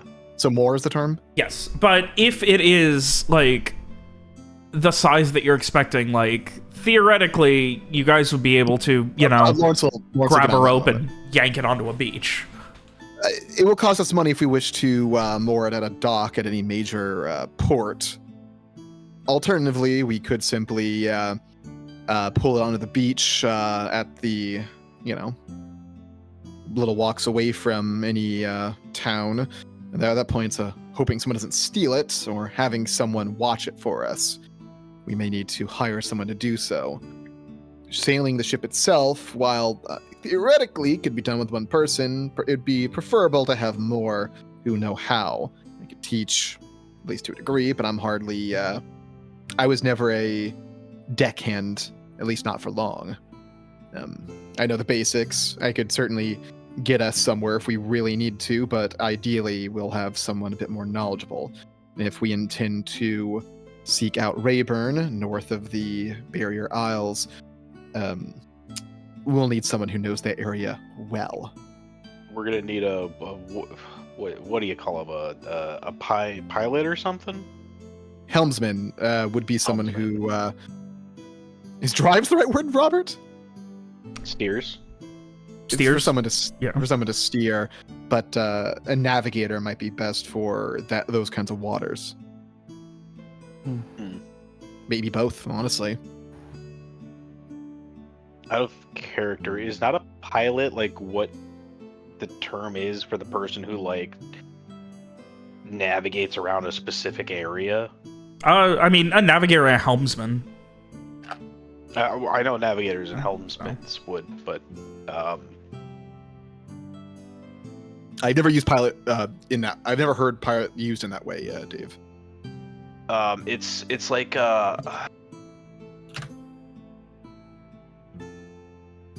they're like they'll like what'll happen is there'll be a like a tug or something that goes out to the ship. The pilot goes from the tug to the ship, and then they navigate you into dock because they are all up to date. A person who's qualified and usually licensed to conduct a ship into and out of a port or in specified waters. Dave is correct. Yes. That is a proper use of pilot. Nice. There you go. Neat. A local pilot, Robert, will be on the docket. And so Lawrence explains that we'll likely need people to help us get there still. Beyond that, I've not heard about much about the condition of the ship. We'll need to see if there will be anything included in the sale, and whether or not we wish to make any other purchases. The ship will likely be, well, it's out of our budget for anything like cannons, but we could certainly spring for some ballista. Okay. It seems smart. Though, if that ship were to be hit by a cannon, we will surely go under.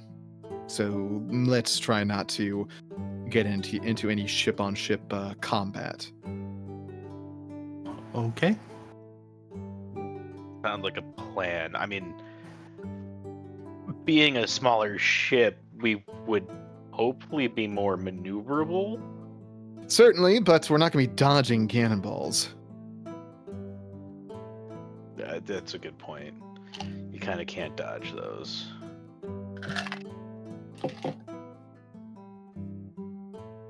Well, I know that you had. I mean, if coin is such a concern, I could always try and make some. I mean, I know that you wanted me to keep a low profile, but I mean, how much coin do you think you could make? I feel like we'd be looking into the again the hundreds of gold to properly outfit versus the tens of gold. Hundreds of silver. Yes. Hundreds of silver. Okay.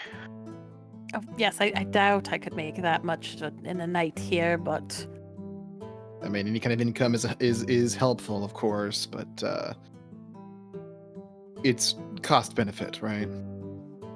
You already made some unfortunate enemies prior. Hopefully they're out of port at the moment, but wouldn't want to risk it.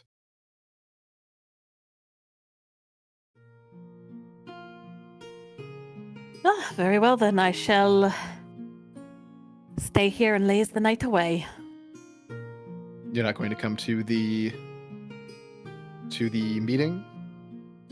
Oh, I can help with that, but I assume that won't take the entire evening. No, likely not, but after that will be, there'll be some business with the ship itself. Depending on how late we go, we might need to finish our preparations in the morning, but beyond that, we'll probably won't be long before we set out to hunt down that captain. It all seems to be coming upon us awfully quickly. It's honestly exciting. I hate to finally find some real progress after all this time.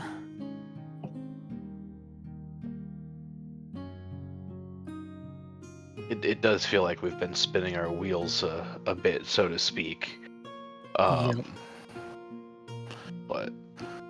yes, being a errand boy is never particularly fun, is it? No.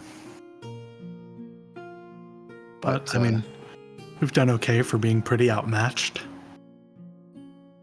I think so. It'll be nice, though, to set out on our own accord to chart our own path, so to speak. Yeah.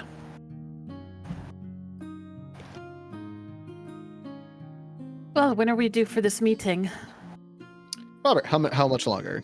Looking out at the window, the parasol shadowing a majority of it with its massive visage blocking as the sun begins to set.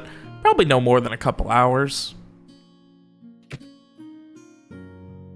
Just a few more hours, likely.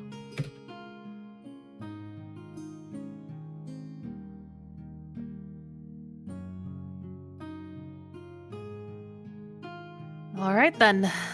Suppose we could,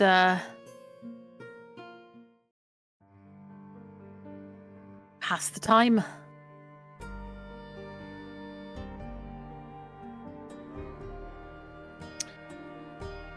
We have a pillow fight to pass several hours in the hotel room.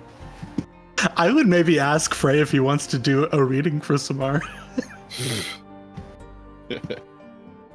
Frey actually looks a little surprised, and then he smiles and, of course. I'm curious.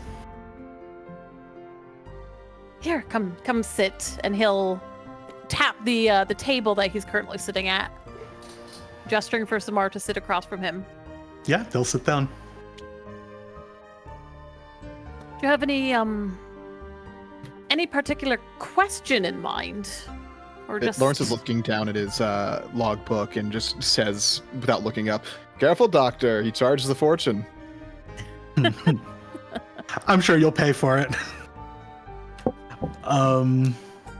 Do I have any specific questions? I don't know. Is everybody I love gonna be okay? Is that too broad?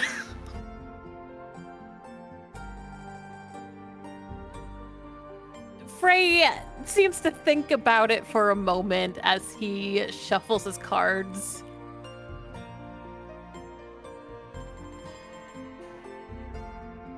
Let's see.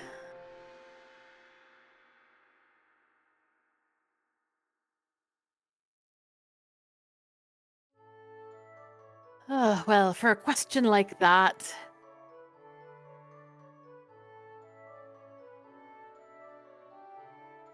well, let's just start with a general reading and see what it says. Okay. Right, and Frey is going to start. Shuffles the cards, cuts the deck, passes it over to Samar, and instructs them to also cut the deck however many times that they'd like. And Frey is gonna do a regular card reading. I'm not gonna use my read omens for this. Yeah. Alrighty. I do think you see, like, I don't think, like, Samar's expecting you to, like, do magic or not magic or whatever, but I think you can see that they are, like, on the lookout for bullshitting. Like, I think they've, like, recognized that there's times where you are, you know, putting on a show and telling people what they want to hear versus, like, you know, just doing your best attempt at, like, you know, reading without putting any spin on the ball. And I think they are kind of on the lookout for that. It's always weird when other people do baseball analogies. All right, so in that case, I suppose the question becomes, Frey, are you doing the traditional cross reading, or are you just going to draw card by card? I think he'll do a simpler 3-card reading. Okay. Because it's definitely kind of a broad question. All right, not a problem. So you focus, the deck is cut, and you draw the first card.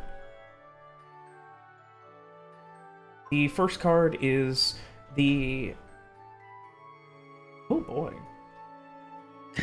The inverted Queen of Pentacles. Pentacles? Pentacles, sorry. Okay. Do you need me to give you descriptions as well, or I don't know how well you know Terra. Yes, please give me descriptions. It is the most overt thing is the emotion of jealousy, suspiciousness, obsession with material things. focus on what other people think of you, that sort of thing. Okay. Frey doesn't comment right away, just kind of gives a little and he'll draw the next card. The inverted Three of Cups.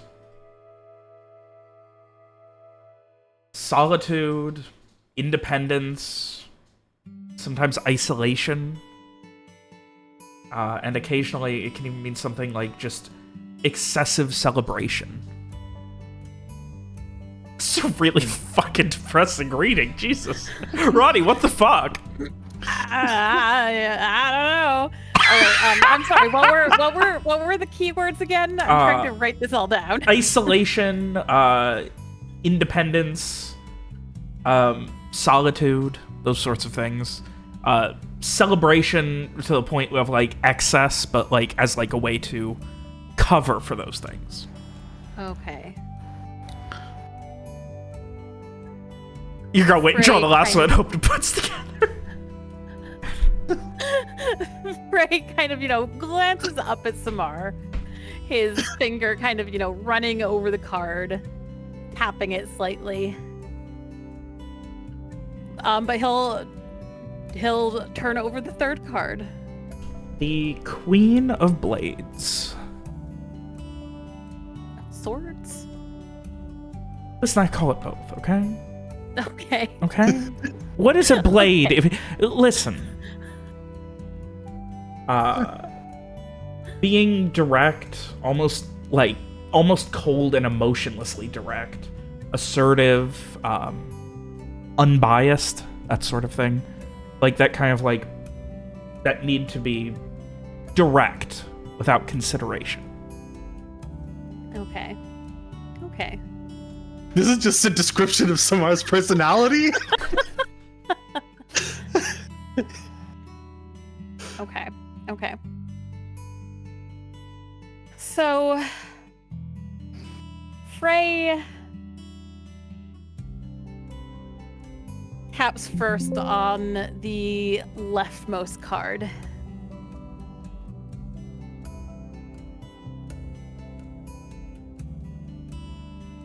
The question we had in mind was, would your friends be okay? Mm-hmm. Which is a difficult one to answer. Yeah. Maybe I could look deeper if we had more of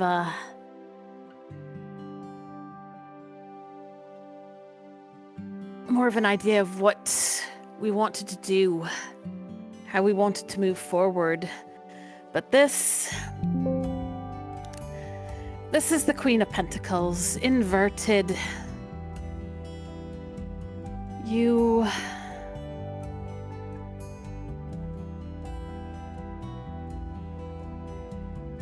Perhaps you don't want to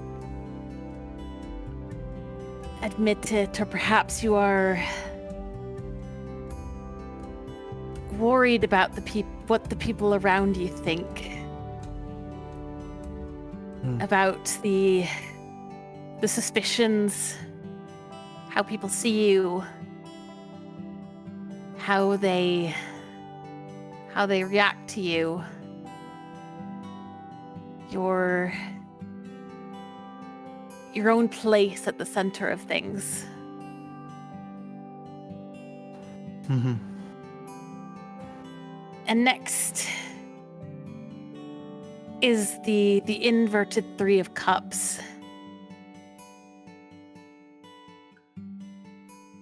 With it here between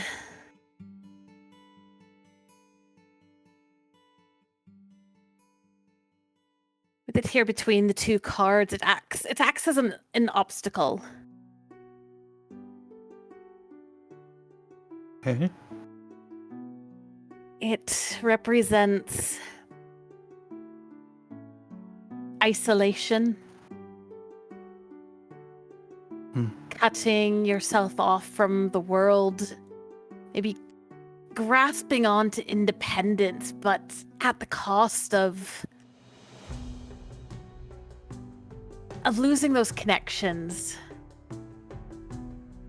Maybe in the business that you're leaving behind. Are those worries chasing you still?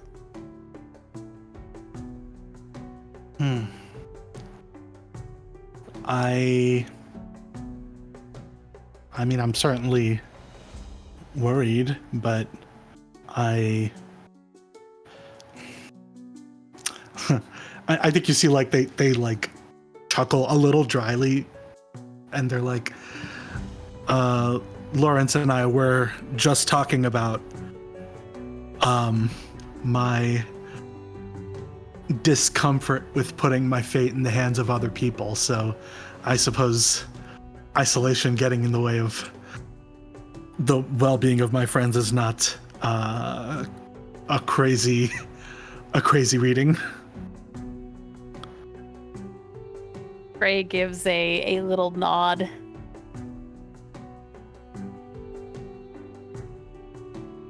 I think on this path we're on, we can only really rely on each other. I mean, how much could any of us really accomplish if we tried to strike out on our own? Yeah. If we didn't have faith in each other. Faith is tough. But I'm trying. Frey gives a small nod and then taps the last card in the line. And this is the Queen of Swords. With her placement here.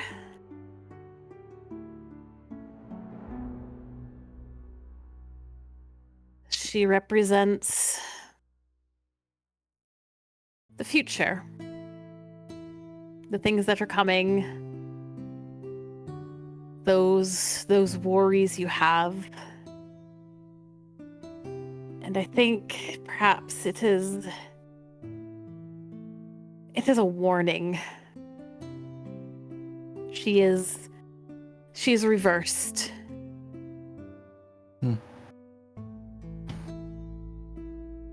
Which means that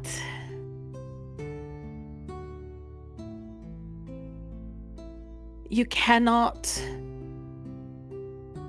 allow yourself to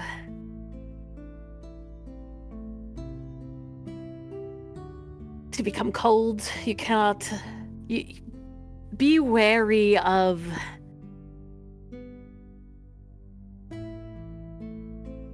I suppose that unshakable sense of directness you have. Your own biases. I think you see them like just barely hold themselves back from rolling their eyes, but like not at you, but like just kind of like, yeah, I've been hearing that a lot lately. But yeah, but like not in a way that they disagree, just kind of like, yeah, okay, I get the message, Bates or whatever. Frey gives a slight smile.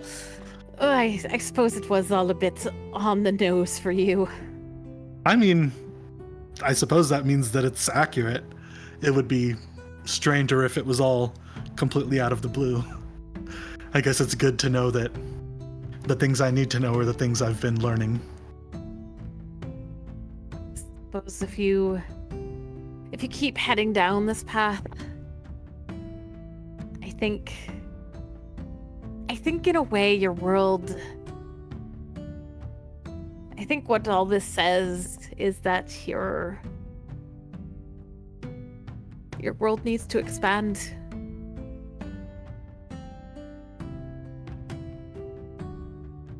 Yeah. Yours too, I guess. I mean, suppose that's why we're here.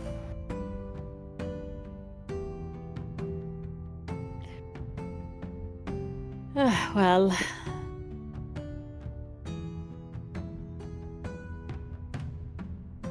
hope is that after all this is settled, that maybe things can finally get back to normal.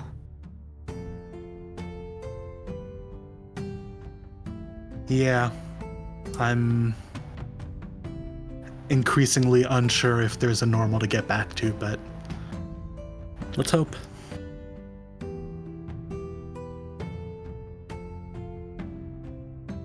So, was it everything you expected? I'm not sure what I expected, really. You're very good at this. I think I expected that, and it was that, so thank you. Of course, anytime. And I do mean that for any of you as well. I'm always happy to do a reading on the house for friends. Lovely.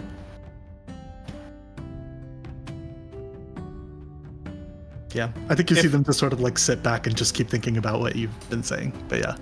If I wanted your opinion, Frey, I wouldn't ask you to pull out cards to give it to me. But you see, pulling out the cards is not my opinion I'm giving you. Is that right? Also, the cards seem to agree with you, so... That is just happenstance. No, I mean, they agree with Lawrence about me, apparently. So Lawrence shrugs.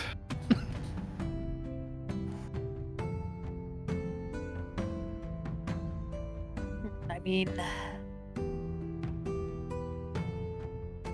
I could always tap into the other divinations. The ones that may or may not be...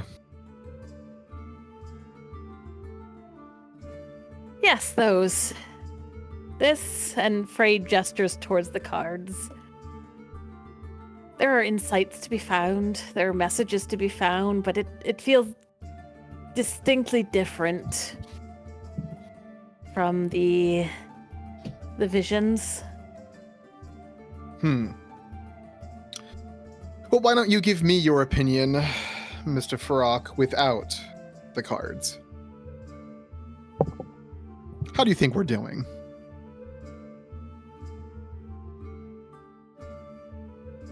In terms of this entire venture? Sure. At this moment, in this venture, our future prospects. At this moment, it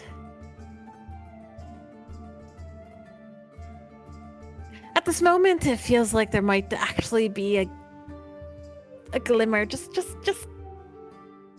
the tiniest fragment of hope, that maybe there will be answers to find, that maybe we'll finally find the next step, where to go next, what to do next, instead of just doing errands. Errands, or just spinning our wheels, grasping desperately for any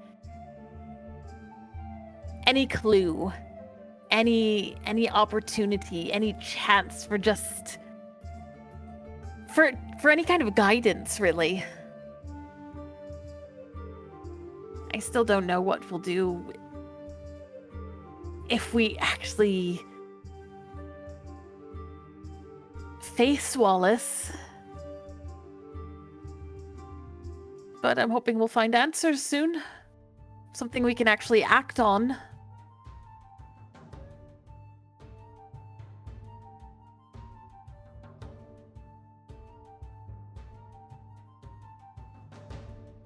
That is the hope. I'm sure we'll find some good information. The question will be what we do after we get it. But there'll be time for that.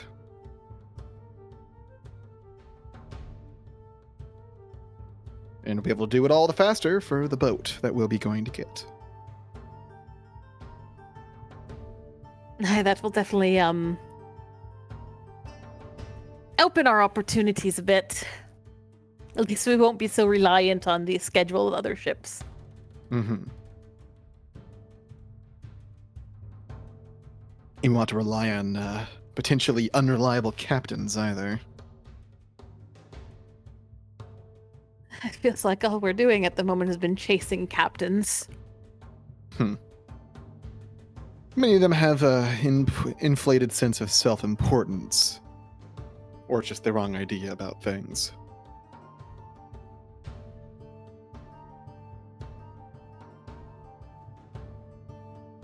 As much as Soren was clever, tactical, and without peer on those fronts, one could say her greatest downfall was the fact that she did not accept criticism.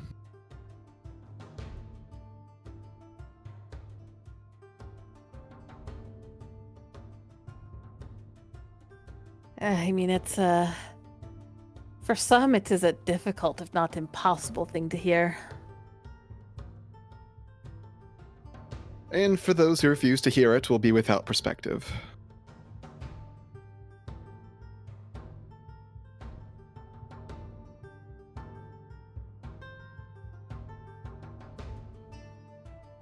I have a feeling I know what sort Rayburn is.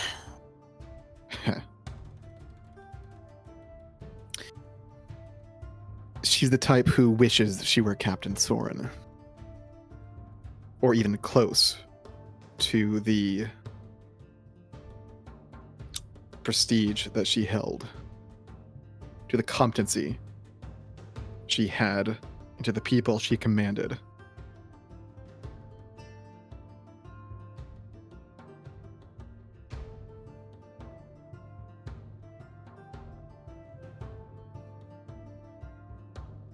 And what is your take on her?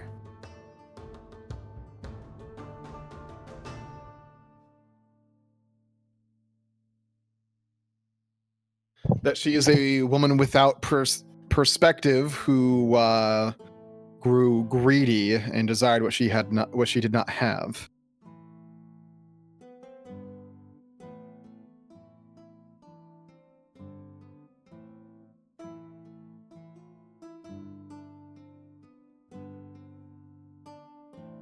She was a fine first mate. Fine. Though she certainly wasn't on the level that Mr. Drake or Captain Drake was back when he was the first mate.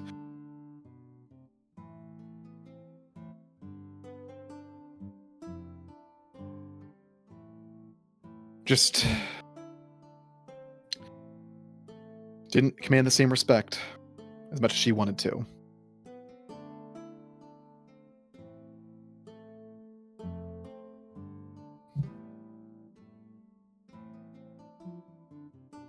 And then you have to wonder how much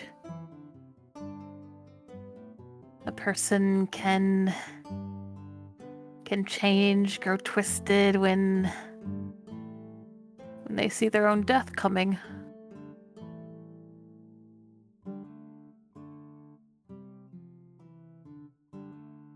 Well, as a man cursed with death looming, do I seem that twisted? Or suppose, how twisted do I seem? I'd say, if you are at all twisted, you hide it quite well. Well, certainly. Well, if one were, I suppose it'd be best to hold those cards close to their chest.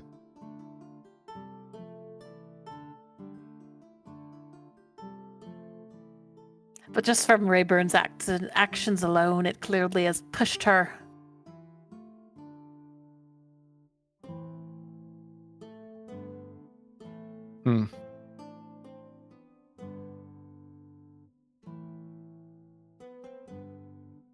That's true enough.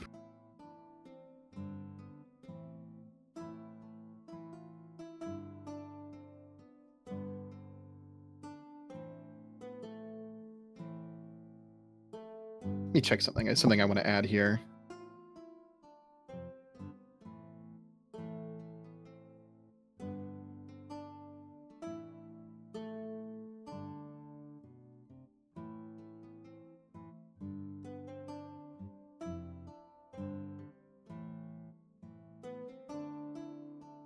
Did you find it? No, I'm sorry. Sorry to hold up, guys. That's all right. This seems like a decent time to go ahead and take our first break of the night. Okay.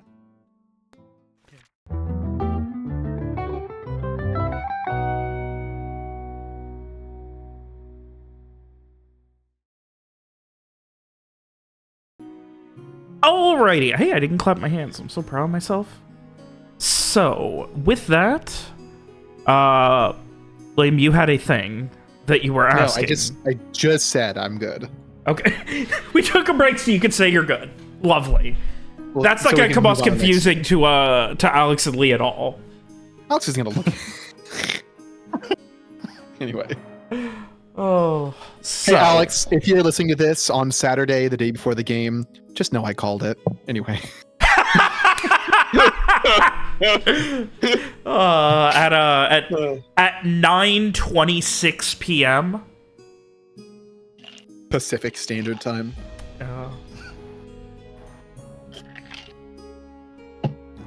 So, is there anything else you guys wish to do before your meeting?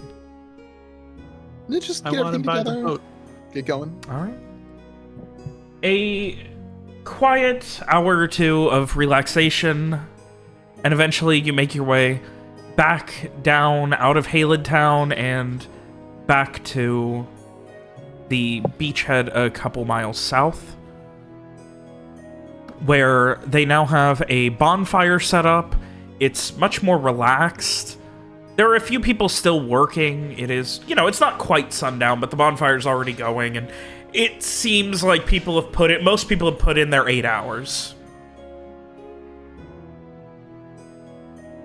And, yeah, as you cross, like, a couple people just kind of, like, flag you down, asking if you, you know, want to dance, want to party, want to eat, brought food, anything. Like, people are just, they're enjoying the evening.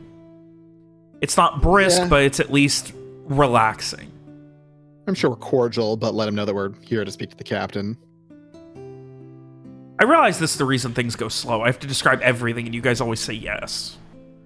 I'm so proud of you for saying no to something.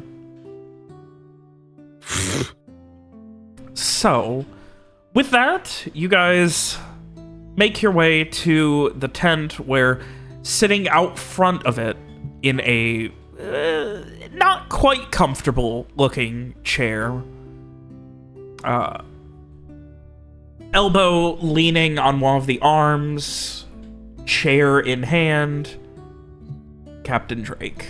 And he just kind of like gives you a half wave with his left arm and flags you over, where he just I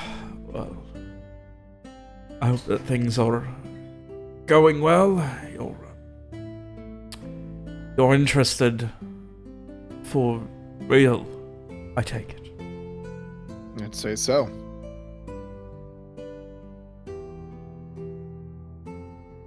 In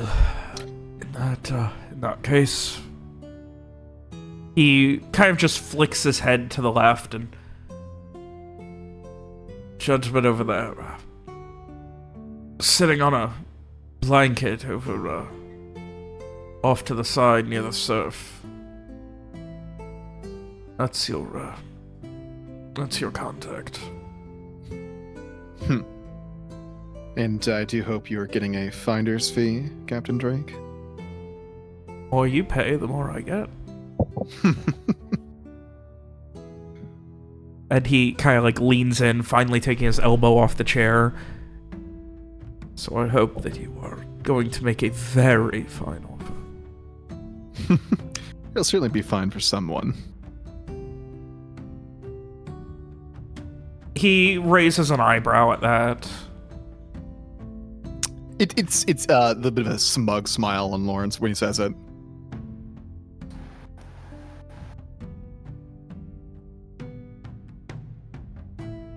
And I think that Lawrence start making his way over towards the cellar.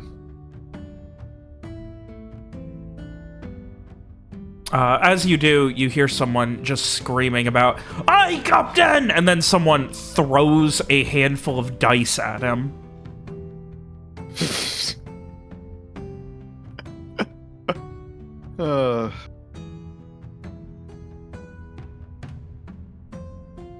Does he react? He just kind of stares as you're walking away and just, like, turns, like, shaking his head at them before waving and starting to stand up.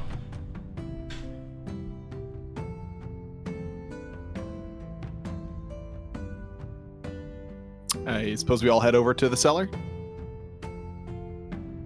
Yeah.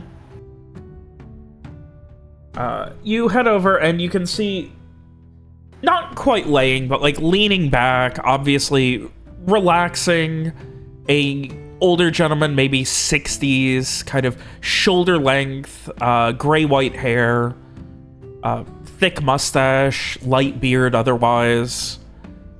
And he's just kind of relaxing, watching the sunset. Far south of the beach, like beyond where the boat would be. He's maybe 3 feet from the tides, which are currently coming in. He does not immediately notice you, and yeah, when you say that, he just kind of... Hello? Mr. Urbeck? Yes, Urbeck, that's my name. He must be the, Celis Byers. Oh. Shakes his head. Oh. He stumbles to his feet, and, like, as he gets on, like, his hands and knees to stand up, he stumbles forward and just lands face first into the sand. The only thing not falling is a pipe in his hand. Can we want to try, like, help stopping him from falling? I mean, you can. Like, he's not, like, in any danger or anything. He just, like, stumbles and slips. Okay. And he finally, like, gets himself up a little bit and wipes his face off and takes a few more puffs from his pipe and...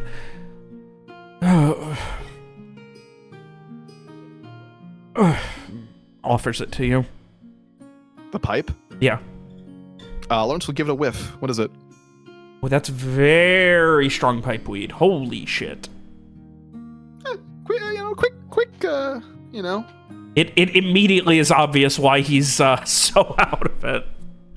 Just, quick, you know. What's the term? Smoke? I don't know. Just a quick puff. There you go. Yeah. Hand it back. The or half puff offer it. pass. Yeah. Hand it back. He just kind of like casually offers it with a raised eyebrow to the rest of you. Wasn't expecting to meet so many. Well, we're on this venture together. It's a pleasure to meet you. And Frey will take the pipe and give it the tiniest little... Most minuscule. Yes. And he'll pass it over to Garrett.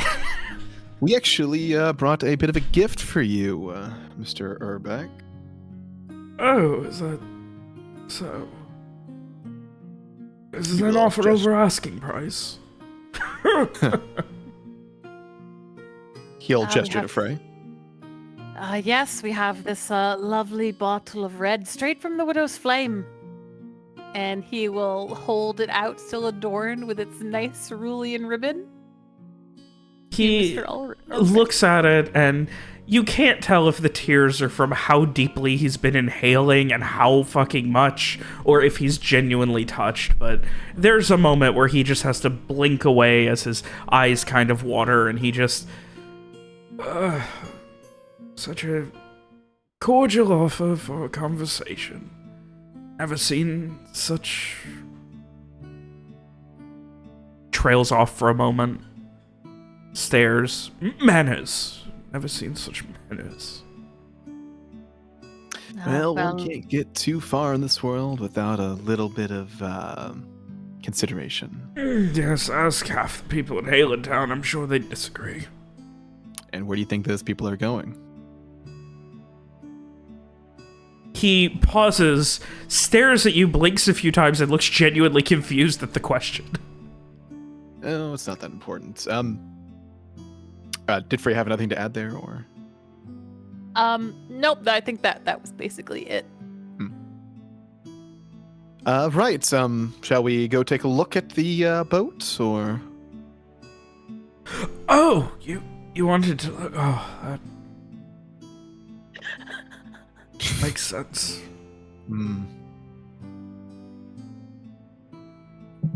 He motions to the pipe and then gives a shrug. I'm on day 3, it didn't occur to me. What do you say, Robert? He says on day 3, it didn't occur to him. Of being high off his ass? He motioned towards the pipe, whoever was holding it. Of course. Garrett will hand him back the pipe. He immediately takes like 3 heavy drags. And after that, he kind of like considers for a second, looks at it, goes into a pouch and starts packing more into it. Jesus. Yeah, seems like you're enjoying yourself at least. I enjoy every moment of life. Could do for more people doing that. So, are you retiring to the Do you ever islands, feel the sand between your feet? Wonder, what if this sand is the same sand that some dragon touched 1 billion years ago?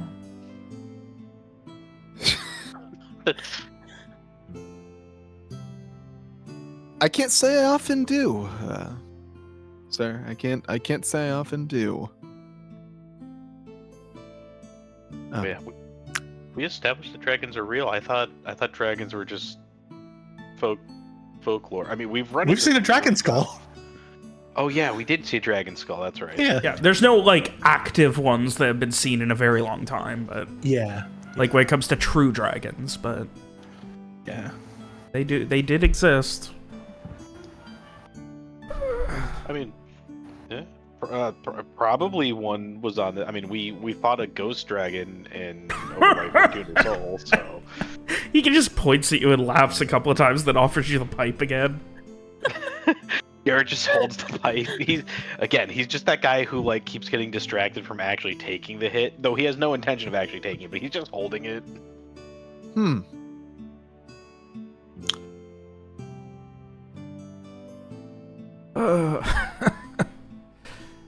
Right. Why don't we go take a look at the boat then? Of course. It's in the bay.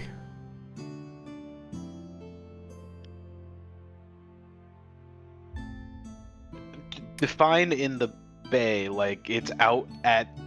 Is it anchored, like where we can get to it, or is it like? It's tied. It doesn't have an anchor. Okay. Not quite big enough for one of those. Okay. I'm sure you could put one. I wouldn't recommend it. Didn't pull it off on us. You anchor it, get a big enough wave, it's going to capture those 8 waves to the focus state. Right.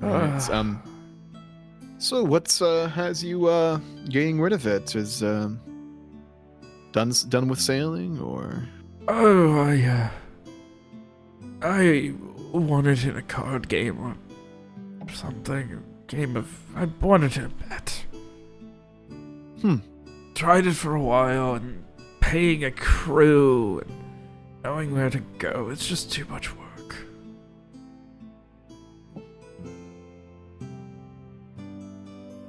I remember the name. I remember that captain who lost it. He must have gotten quite a reaming from his crew having to spend coin from coffers on a new away ship. One of those big ones. This bastard was a second to it.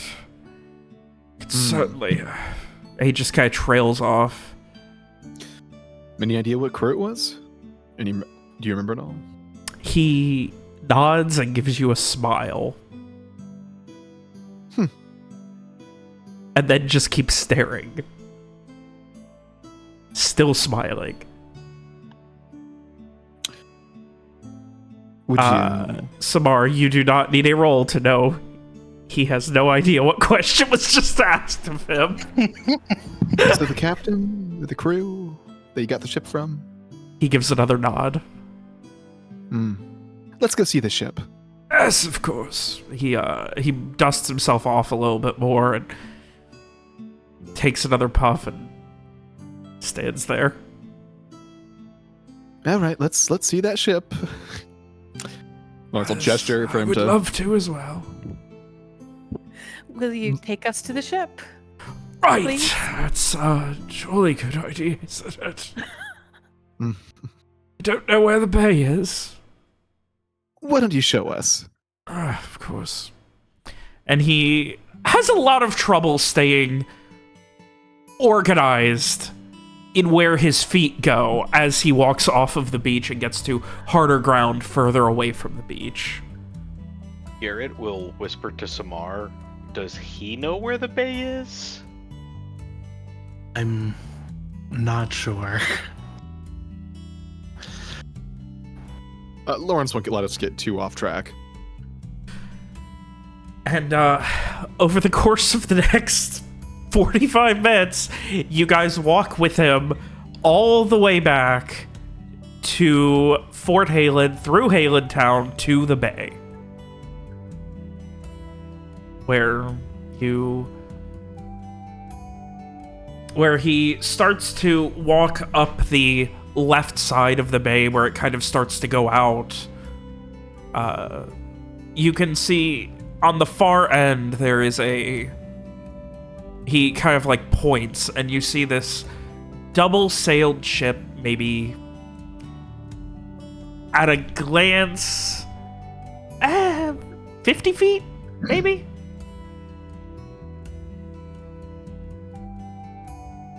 Give or take. And it is just tied off on a rock that is inaccessible from where you are currently standing at the edge of the beach of the bay. That's right. Anything immediately wrong with it? The sails are currently like pulled down. Like you can see where the sails are, but they're not at full mast or anything, so it is not immediately obvious if there's any damage to them, but I mean, it's tied off on a very large outcropping. It is floating. It seems in decent shape.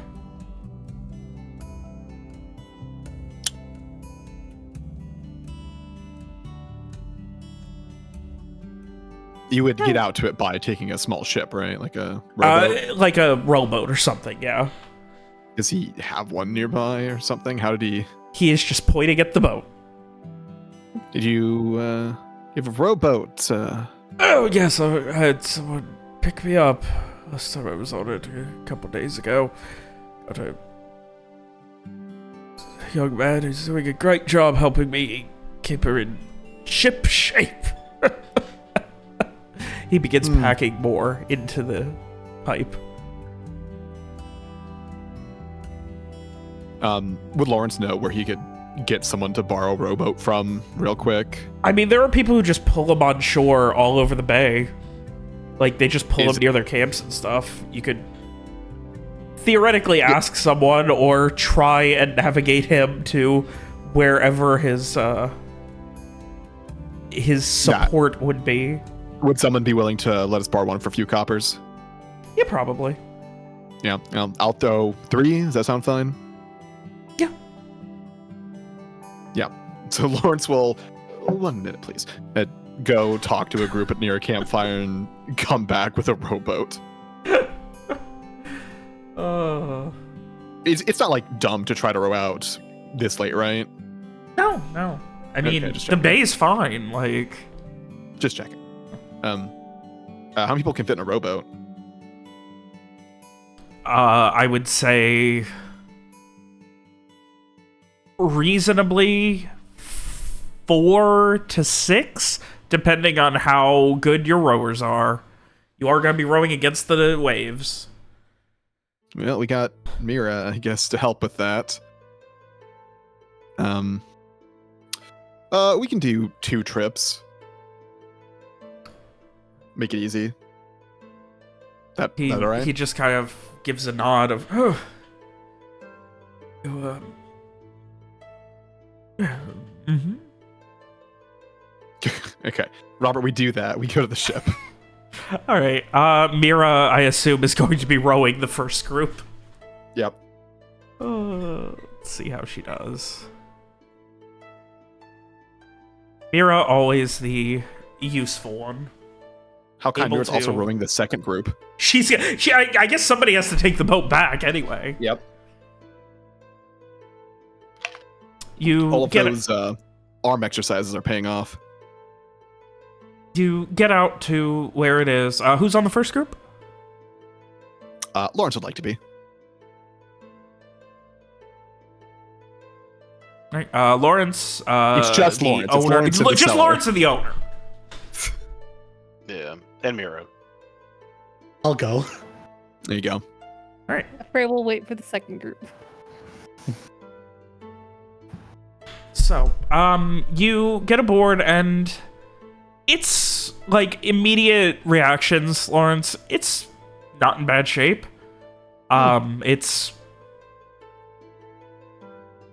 It's got a grate for like lower deck access from a crane or something if you need to put heavy stuff into the hold. All right. It does not have a captain's cabin or anything. Mm-hmm. What's the underneath, like the hold? What's out? What does it have room for? Like, what's it called? Hammocks. Yes. Yeah, you can do hammocks. That's pretty much the only option, really. Like, you could theoretically fit a couple of beds, but that would take up a lot more room than hammocks. And obviously, you know, the more hammocks you're putting in, the less cargo you could theoretically fit. Right. Otherwise, access is... There is a door, so the back does lift up about a couple of feet, so you kind of like open a door and go down into the lower deck, which is just one. Mm-hmm. You can see that there is support for rowing as well. There are, of course, 8 oars. Mm-hmm. There are a couple of just various bits of storage and things, like a couple of old rusty chests. There's some chain near the front. It looks like just sitting there. It's in decent shape. I mean, obviously it's scratched up, not perfect, but it's definitely not in bad shape. And Mr. Urbeck, you're selling this as is, correct? Oh, I'm not going to be doing any work. He gives a smile as at this point the second group would be coming aboard.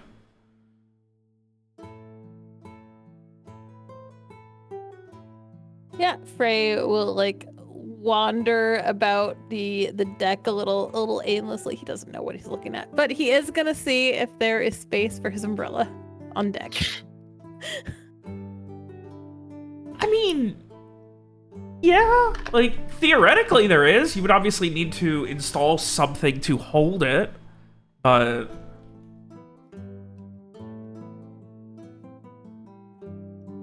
yeah. Frey would ask Garrett. So how do you think we would get the umbrella set up here? Do you think you could like could you build a stand for it? On the ship? I mean, we could just kind of lash it to like one of the deck railings at an angle with some rope. I suppose that would work, but if you have a stand for it, then it could be a little more easily mobile. I mean, do you want to adjust it with the sun throughout the day? I'm not a wood worker. I could tie this to something, but I can't make a stand for it. That's something that you would have to go and get someone else to. I could try, but I don't know. I never And here I thought you were handy. Oh shit. Garrett just looks crushed. Oh. But he's trying to like not look crushed, but like you take your feelings and you stuff them deep down inside, and No. It's okay. I'm sure we can find somebody else to do it. Garrett, at that, the seller would offer you his pipe again. Garrett will just take the pipe and hold it. Damn, now I'm sad for Garrett. Frey looks at Lawrence for a moment, but he assumes Lawrence is busy looking at the boat. Lawrence is doing lots of looks, checks. He's being pretty thorough. Yeah. So then Frey will go and look at Samar. Mm-hmm. Oh, what about you? Do you think you could put together a stand for my umbrella? Frey, what about me do you think says that I could put together a stand for your umbrella? Well, I don't think Streak would be able to. I think Streak would probably be able to more than I could. You should have more faith in yourself. The umbrella starts bleeding, I can fix it. If the umbrella is bleeding, I think we have a different problem. Well, that's what I'm good at, so if something like that happens, you can ask me. If the umbrella just needs to stand up straight, I think that's probably somebody else's wheelhouse. Well, what would you do if a person needed to stand up straight and they couldn't? What would you do? I would heal them, then I would let them sleep it off, and then I would kick them out.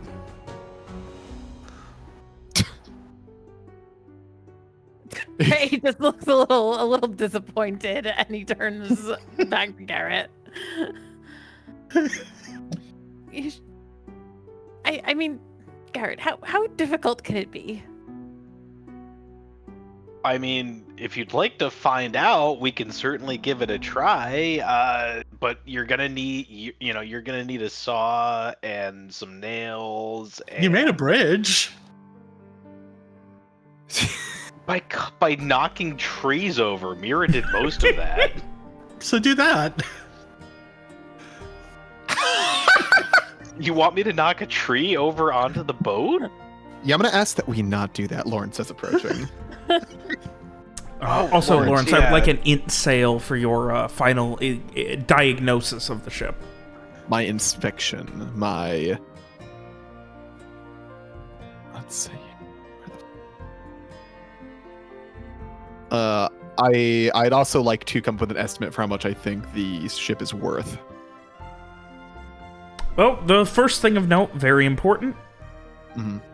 Doesn't look like it's ever seen any real damage. There's no patch jobs or anything. It's got some wear and tear, but it's never been fired upon, or if it has, it's either had one hell of a fix job that practically makes it new, or it was a glancing blow or something.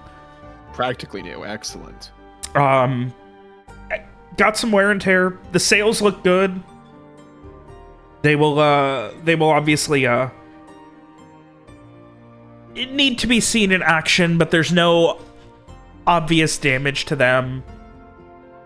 All of the rigging and things is set up for rigging it against the wind, towards the wind, depending. There's no issues. It seems like it would sail fine. Yeah, Lawrence is like, knocking on wood, he's checking ropes, examining the sails, standing below them, looking up, kicking the tires, everything he needs to do to, make sure everything's good looking. Yeah, I mean, there's nothing wrong with this boat, as far as you can tell. It is, if old, you would imagine it probably, obviously you can't see the underside, unless, it's past sunset. Like, if you want to go diving in the dark, you can, but... No. How much do I think this ship's worth? I mean... easily, like, On the mainland, this is an easy sell at 500 silver. Beyond that, I mean, it's out here, it's a little more awkward because he's obviously trying to sell it, but also the fact that you guys are interested means that you're at least vaguely trying to buy it, and it's a case of, you know, there's not a lot of people out here selling ships, especially of this size. There's also only a lot of people out here buying ships. Yeah, normally people out here are members of a crew and don't really want to buy their own. And this is not exactly... It's really a case of supply and demand. The supply is one and the demand is one, so... But hypothetically, we could always, you know, get passage on some other ship or something. Correct. We could just ignore this and buy a cheaper ship elsewhere for the same. But, yeah, I mean, 500-600 silver is definitely good ballpark. And 600 is where he's currently at. That's what you were told. He has not mentioned a price since you met him. All right. Lawrence will tell the others, I've taken a look at everything. Everything looks decent. No clear damage. The pricing is going to be a little weird, given a few different factors, but I'm going to do my best on that. I think I'm ready to begin negotiating. Any final opinions on that? I think it looks like a very nice ship. All right. Robert Lawrence will be attempting to talk this guy down. His hope is 450 on the matter, and he's going to be citing the fact that the guy's been trying to sell it for a few months, that he doesn't want to bother with keeping it, and if they don't buy it now, that he's going to keep having to upkeep it throughout, you know, the time it takes him to find someone else, and who else is going to be buying? Everyone here is already on a crew. And if he jumps on Lawrence's 450 price, Lawrence will share some of his own pipeweed with him. So that way he can keep going for a while longer. All right, give me a charisma trade. Charisma trade, here we go! Ah! Ah! Oh! What a time to fucking nat 2! God damn. Oh my god. Oh, look. Can I help in some way by distracting the guy or something? Or I don't know. Distracting him from what? From Lawrence's conversation? from paying attention to exactly the number that Lawrence is providing. How? I don't know. If you can sell me on how, we can talk about it. He's going to distract him while Samar hits him over the head with a fucking club. What's happening? Why am I hitting somebody over the head with a club? For fun. It could just be that Garrett's pointing out, you know, that they could just rent a boat otherwise, and they don't need to buy a boat now. You know, give him some more facts to chew on. Like, ultimately, we're not rushing to buy a boat.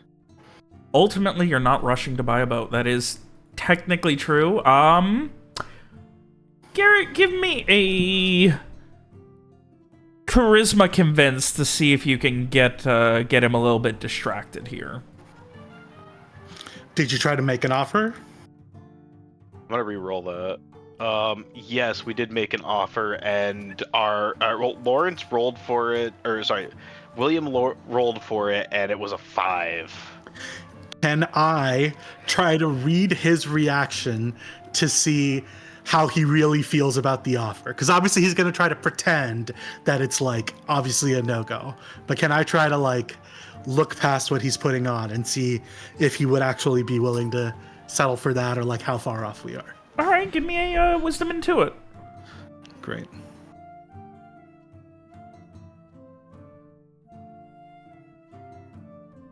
$14. It is so hard to read a genuine reaction. It takes a moment. Seemingly because it takes him a long time to, like, process everything that Lawrence said. And correct me if I'm wrong, the final number you gave was 450? William? Oh, William dead? William dead? We can't hear you, William. Uh-oh. I believe it was 450.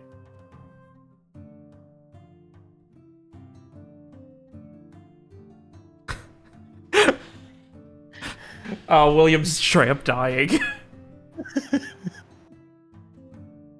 William, talk? We still can't hear you if you're talking. Uh-oh. Icky pooey. No. All right, well, it looks like it's the other three now negotiating for the boat. Great. I'm assuming it's 450 because that's why I thought Ronnie backed me up on it.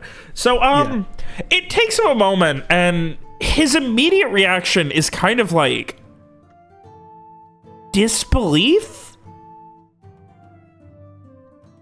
Belief because it's too high or too low? It seemed. I mean, he was asking 6, or so you guys were led to believe. Okay. I think I'd probably like just whisper in Lawrence's ear, just kind of like he's not, you know. Hello. Okay. Oh, thank God, William's back. I was gonna say, Ronnie, feel free to jump in here, jump on this everyone making rolls bandwagon to try to bring him down. Anyway, Samar, you were saying? Sorry. Yeah, I think I would just whisper in Lawrence's ear, like, well, he didn't like that. I think he thinks that's too low. Like, actually thinks that, not just pretending to think that. Ronnie, do you want to try and salvage the worst role of William's life? Well, I think Frey could kind of join in on what Garrett was doing, just kind of like, you know, talking within earshot to Garrett, to Mira, and just, I don't even know what we do with the ship anyway. Wouldn't it be easier to just go hire somebody to take us out there? Give me a charisma convince. See how convincing your complaining and bitching and moaning goes. 12. All right. I think we need to be honest with each other. How about that? And he's like, at this point with his pipe again, he's like pointing it at you, Frey. You don't want to be on a boat with a bunch of smelly old men. I mean, that would... I would prefer to avoid that, yes, but I mean, if we have no other option... I don't want to own a boat. Turns back to Lawrence. And then kind of like to all of you. We are a match made perfect. So how about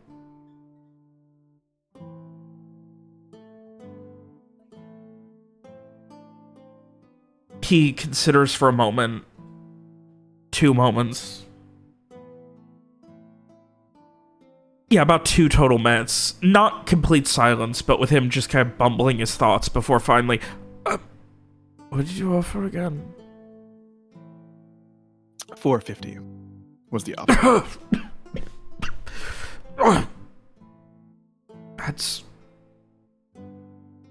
That's like almost half off. No, it's not half off. It's close. The ship would only be worth 500 on the mainland. Could buy a similar for about that. But you're not on the mainland. It wouldn't take us that long to get there.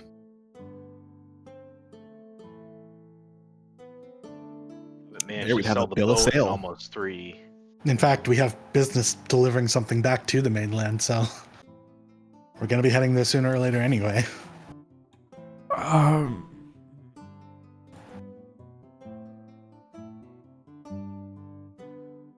Alright, fine. Mainland price. You want 500 silver? I'll do 500 silver.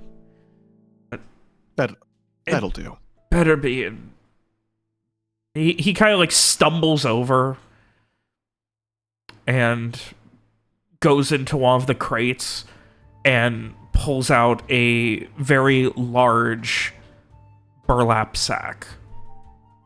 This doesn't get to come with it, though. Sure. He wants the... There's obviously something in it. Sack full of pipe weed? Can we get a sense of what kind of thing is in it?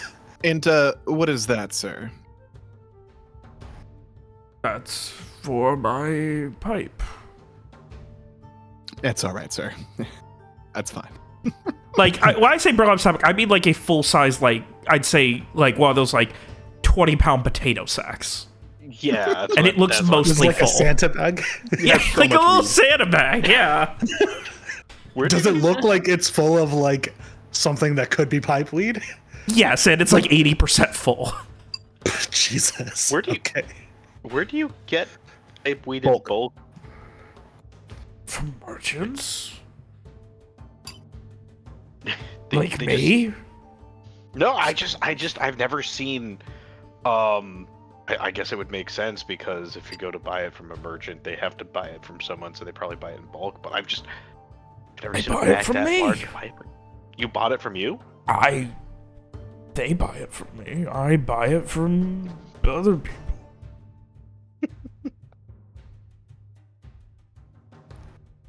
Right, so 500 then. Do we have a deal?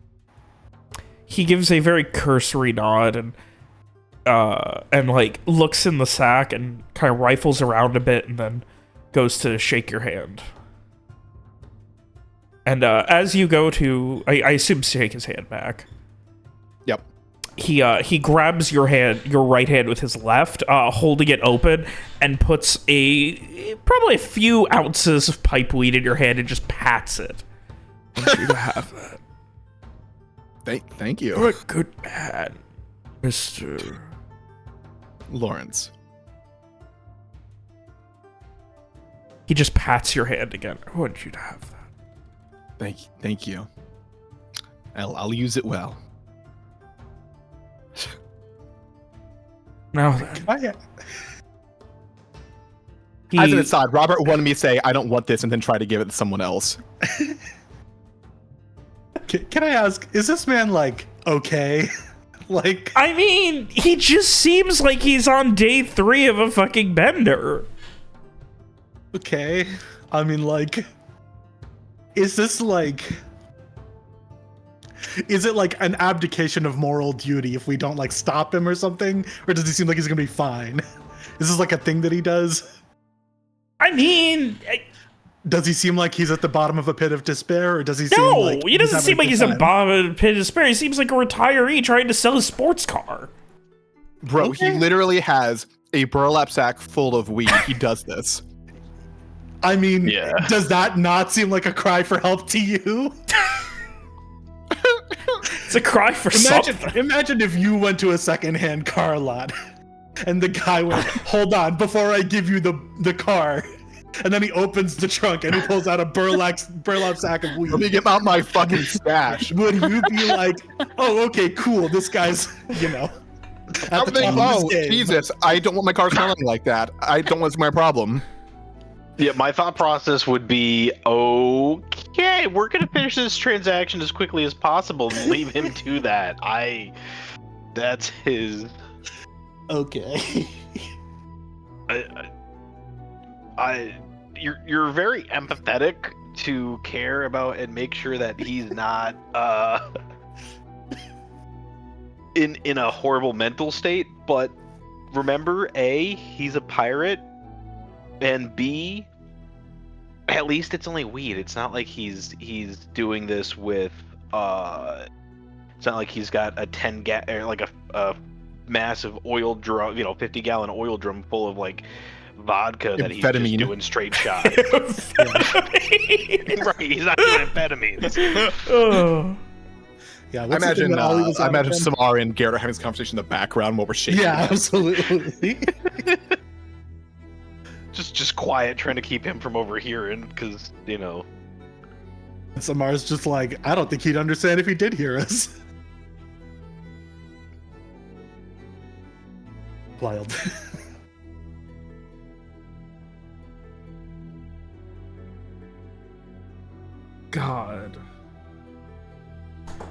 So, with that, you guys count out a combination of silver and gold, totaling 500 silver. Correct.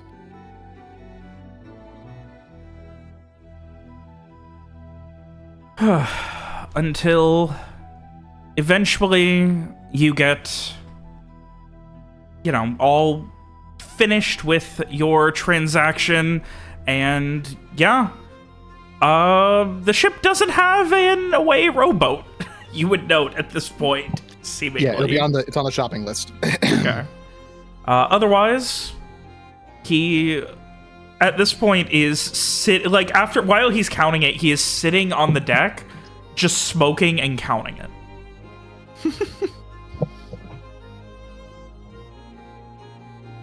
Do you want to do that on the shore, good sir? We'll be heading back ourselves here, and once the rowboat's gone,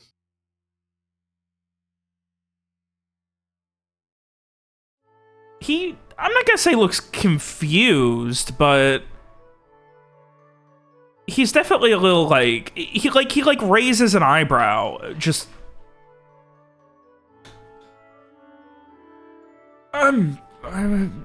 no, I'm good. All was good. Get this finished. Lawrence will give him another minute.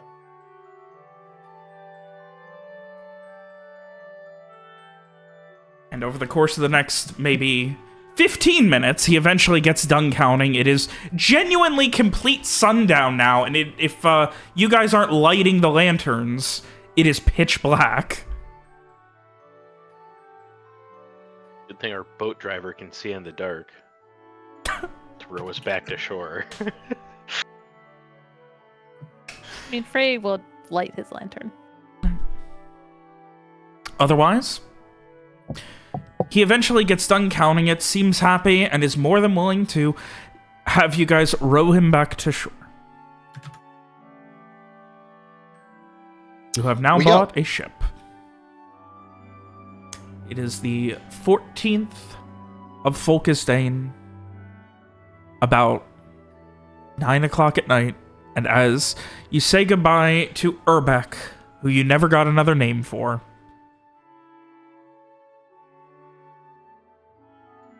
you own a ship. And the night is yours. Is there anything we want to discuss as a group, or are we good to move to the next day to start getting things ready for the ship and also coming to see it in the daylight? Do ships usually have their name written on them, or is that a sometimes it depends on the people, the ship. So I guess, does anyone have anything else for the remainder of the night that they want to discuss, or do we want to move on to the logistics of getting the boat together? I don't think I have anything. Yeah, nothing. We'll probably suggest we toast over the successful acquisition, but yeah. Also, to get a thing of something sparkling to christen it. Yes. Once we do. But right, Robert, the list has been made. Anyone else want to add anything to it? A stand for Frey's umbrella. There's always money in the umbrella. Mr. Varrock, that will require the work of a craftsman, which will certainly not be swift. They've been waiting out there for at least 9 days now.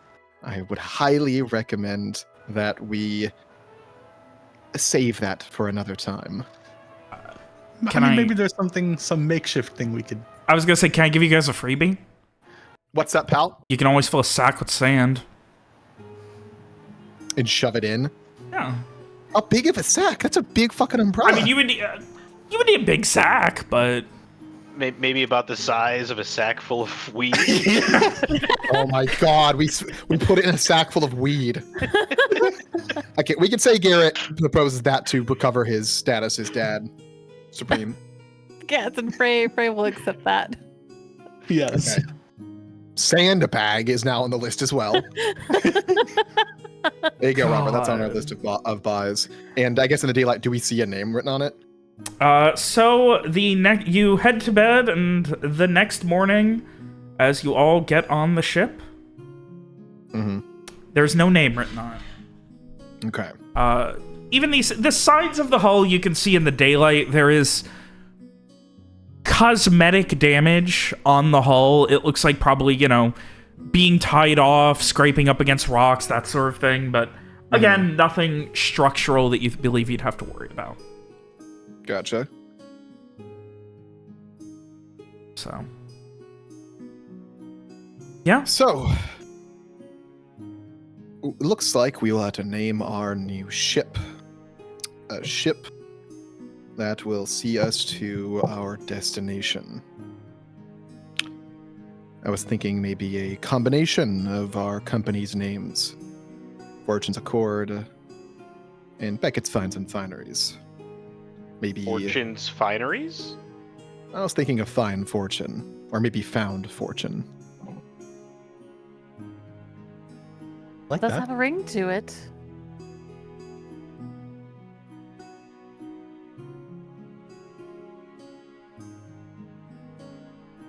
The Found Fortune. I like that.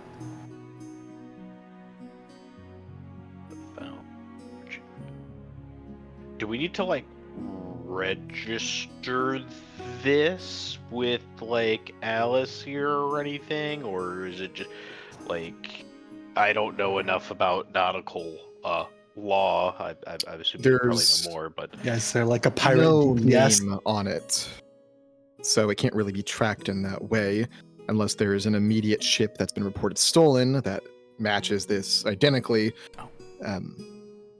Almost forgot. They'll probably not have any immediate issues, but okay. we likely will need to get some documents put together.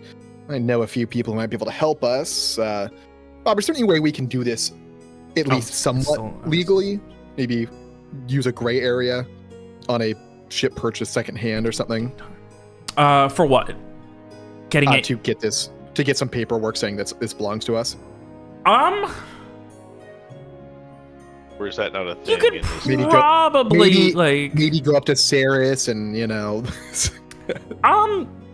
the give me differing int kingdoms no. Give me an int no. What? This can't be an int trade or something? I'll take int sale. Okay. Fuck, man. The best thing you could do is probably be like pseudo honest almost. Like, while you don't know of anyone who would be able to do anything to help immediately anyway, the best thing you could probably do is like essentially this boat's small enough that on a massive like on like a true like man of war or something, this would be an away ship. You play with that. You bought it from someone where it was an away ship. Those don't really need to be registered because they're not being used to go into major ports. We bought it from a guy who said he won it in a card game. He said it was the person he won it from had it as an away ship. There's multiple degrees of removal there. We can't really verify any of it. To investigate. Is there a certain place where that'd be more likely to be successful? Not that you know. Okay. Bowman Harbor. I don't have a government like that. Hey, I want to throw out there, Ronnie. You want to see something really fucking cool? I don't know how much. Like, I think you specifically because you run a game in Foundry. Check this out. It's not working. That's really cool. Fuck yeah. That's really funny. I was so excited. I was so excited, and it didn't work. The shadows are staying in place. Oh no. The shadows are supposed to move with it. Oh, come on. And us, actually. Why are you guys not moving? Oh, you know what? I bet I know why. Let me, I'm drowning now. Frey just jumped into the water. You guys are all going in the water. I know what's happened. Oh no. Oh. Anyway. Nice morning for a swim. We should add paint to our shopping list because Frey would like to put the name on the boat. Okay, sure. Fuck it. Yep. Sounds good. Check that out, Roddy. How fucking cool is that? It all connects. He's sailing. It all connects. That is very I love the it. shadows. You guys don't know how fucking long this took. Holy shit. The shadows aren't moving, Robert. There's like a triangle shadow near the front. It took at least 5 minutes. Oh no, it's part of the Fog of War. It's not. Yeah, it's the Fog of War. I'm like, I don't see it, so it's not on me. Yeah, it's the Fog of War. Sure. Well, yeah. So on the grocery list is also paint. Yeah. Which would that be under general maintenance stuff? I would say it would depend on, like, I mean, if you're just like, no, I would say paint's not gonna be general maintenance.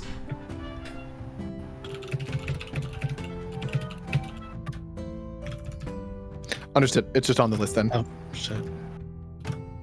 So, all right.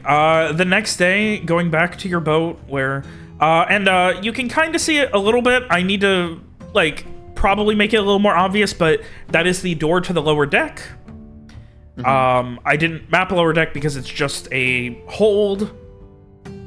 But oh, this over here. Yes, yeah. There's like a shadow to it and a door. I think it'll be decent. What's it called currently? Any hammocks? Yeah. Yes, there are 6 hammocks currently. Quality? Which is actually I mean, they're cheap. They're essentially thick sheets. Like thick. Lots of comment that we'll probably want to get those washed.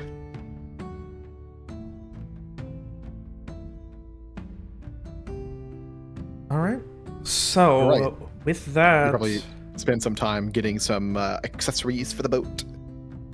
Doing what we can, finding deals when possible, but otherwise just getting it done.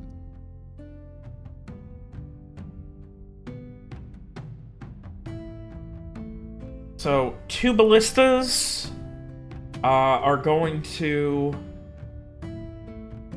be running you. I will also say each ballista does require a crew of 3 to operate. Right. It's so we can have one on each side. Okay. In that case, they are going to run you 250 silver each.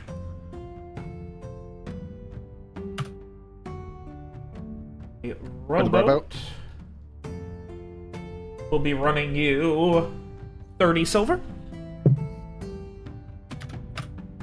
And paint. What kind maintenance stuff? How fancy paint we talking here? Okay. Waterproof stuff paint? that won't be, coming off in the waves. Yeah, waterproof. I was assuming. I was just like, is Frey gonna want to like have like gold leafed paint to flourish this name or something? No, he will settle for He'll plain settle. paint. He will settle. He will settle. Okay, but he is making up for it because he would like to buy some nice pillows for the hammocks. All right, we're talking like feather down pillows. Yes. Gold leaf paint would be tacky anyway. They're not coming out of the fund. Okay, is it just a private one for Frey then? Yes, Frey will buy a nice pillow for himself. Can you imagine these shitty hammocks just with the nicest pillows on each? Red Bear blankets, but the nicest pillows. Oh God. I mean, do we have blankets? I mean, we have bedrolls, so yeah. Okay. So, you've got your 2 ballista, your rowboat. Maintenance and paint, Robert. Need the amounts. Maintenance. Let me check maintenance costs. I believe you said it was 10% of the cost every half year. I think so, but I am double checking. We've been talking about certain mechanics. There's a lot of things people can do. There are over 20 pages of boat mechanics for Worlds Without Number. Oh, wow. We need a gunner, a helmsman, a captain, and each has their own special actions they take.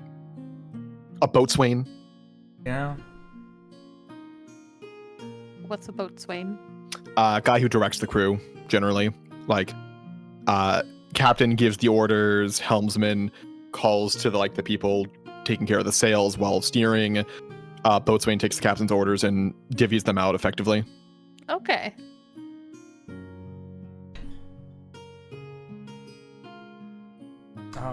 Like middle management, essentially. Wait, sorry, I got distracted. Are you giving us all roles on the ship? Not yet. You guys are gonna have to figure that out after the session because it's going to get like there's a lot going on with ships now. Sure. I'm checking maintenance right now. My boatswain goat. Okay, so the assumption is your maintenance costs are twice a year you'll need to pay 10% of its value for repairs, which includes fittings and weapons. So Lawrence is valued at 500. Is that what we're going to be using for this, or? Well, it'll also be the weapons, so that's another 50. Fuck. And then if you're going to be doing any kind of fittings or additional things, it'll be 10% of that as well. We're probably not doing that at the moment, but so ultimately it's 550 then for now. Yes. Ultimately, twice a year it'll be 550. Wait, that's not correct. 500 is 50 plus another 50. 55. Wait, what? You paid 500. 500 and then 250 for the ballista. So 10% of that. 750, so it's 75. Yeah. There's two of them. Oh, yeah. Two of them. They're 250 It's already each. added. Right. Wait, huh? 50 each? Ballistas? Yes. No. You said 2 ballistas with 250. Yes, each. Each ballista is 250 Okay, silver. so it's actually 500 and then Yeah. So 530 is our current cost. So 500. So it's yeah. total 100 right now. So I'm adding. So it's 630. We're paying to get the ship in the order we want it. Now the question is, can Lawrence get that down at all by, doing his thing? I think you're way off on prices here. Okay, So, let's try again, Robert. You paid 500 for the ship, and then you're doing 500 for weapons, so that's 1,000. That's 1,000 total value. 10% of that is 100. Yes, it's 530, which is what we're paying for the stuff so far, plus 100 is 630 of what we're paying today. Okay, yeah, for the initial maintenance. Yeah. Yeah, for miscellaneous and gathering items and getting the ship together. Yeah. Okay, so can Lawrence try to get that down by doing his thing? I will say, upon a more considerable examination of the ship, it would not need hull repair immediately. I would say, given you're buying at full, you're not like buying cheap, broken stuff. I will say you're not going to need to pay maintenance repairs right now.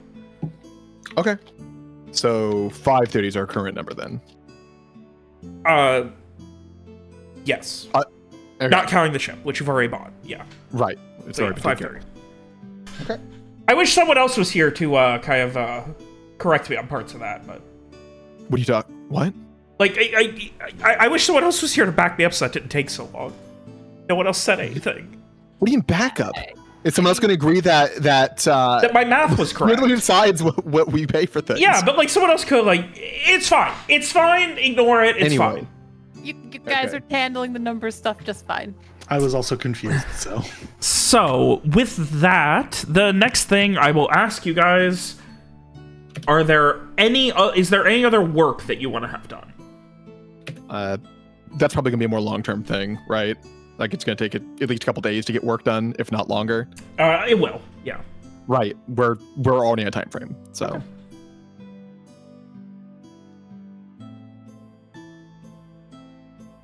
All right. So, with that, by the evening, you would have a rowboat, and you would have all of your you would have everything like set up essentially. Like you would have your ballistas set up, one on port, one on starboard, Remember your port and starboard, gang. I'm going to be saying that a lot now that you got your own ship. I may or may not remember. So I imagine a lot of that's waiting for the certain items to be delivered. Would there also be time to be seeking out people who might be willing to help with the helmsmaning and navigation in the area? Yes. For our next little thing. All this said, I do want to take one more quick break, just to clarify a couple of things, and give me 1 minute, and then we will continue.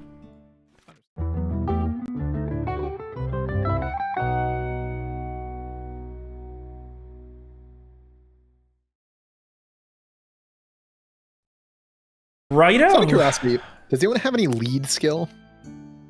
I'd have a 0 in lead. Garrett's captain by default. I do not. Yeah, Garrett has he has a 0 in lead. How much do you have in charisma? 0 charismatic. Charisma, I have a 0 bonus. I have 11. I think that by default makes Frey the best leader. Frey does have a 2 in charisma. Frey, the captain of his own ship. Does Frey know where to lead us? Like not lead as in to water, as in issue commands. Yeah. Okay. But I mean, like, do you not need to know the commands to issue? I mean, likely, but I'm just talking meta-wise about aptitudes and shit. Yeah. I mean, it gets to the point where there's a certain amount of take us to this location, and then you just let the crew do it, you know? So, I mean, yeah, that is generally going to be how it's gonna go once the time comes. You just gotta know how to, Ferlin left the sails. Where's the versus hoisting the sails? You got It's fine. So anyway, yeah. With that, we have set up Frey's parasol, his fucking 4.5 foot wide parasol. You guys get everything set up. You have a rowboat set up. A guide. You have a boat. You've done shopping, and now you were still looking for some crewmen? Yeah, just 1 or 2 dudes to do some basic sailing, and then a guy to drive and a guy to who's familiar with the area. All right. So a navigator. Again, just a very short week expedition. It shouldn't take that long. A navigator is gonna run you so essentially most crewmen are going to be paid by the month, because hiring people people aren't really into short term, if that makes sense. Surely we can find someone looking to make a little extra coin. You can. While It they're will on cost shore leave. Yeah. So you're hiring for a week? Yeah. All right. I would like you, if you are on the hunt, please give me a Charisma Connect. Certainly. Holy shit! What the fuck? Your rolls tonight. Oh Jesus. Oof. It's gonna be expensive finding people willing to, because you do want a week. Mm-hmm. It is going to be running you. Let me see here. A navigator you can get for 50 silver for the week, paid up front. And that's ultimately less than the month. Month is going to be generally over 100, so you are paying a premium. But and for the helmsman and two just random crewmen. Crewmen, those are going to be 1 silver a day for however long you need them, paid up front. And then if extra, beyond their expectations, then they would possibly charge more. Mm-hmm. Okay. So those are each a gold. Then you said so those two are. Oh, I'm sorry, 7 silver, 50 silver, and then how much for the other one? And then you also want a helmsman? Yes. So you can technically have one of the regular sailors be a helmsman, but obviously it's not going to be as useful if you get into combat, essentially. We want someone who will steer effectively and work with the navigator in order for us not to fucking crash into reefs. That is the idea. If you don't think we need more than 3, we can just say it was 1 regular sailor, a decent helmsman, and the decent navigator.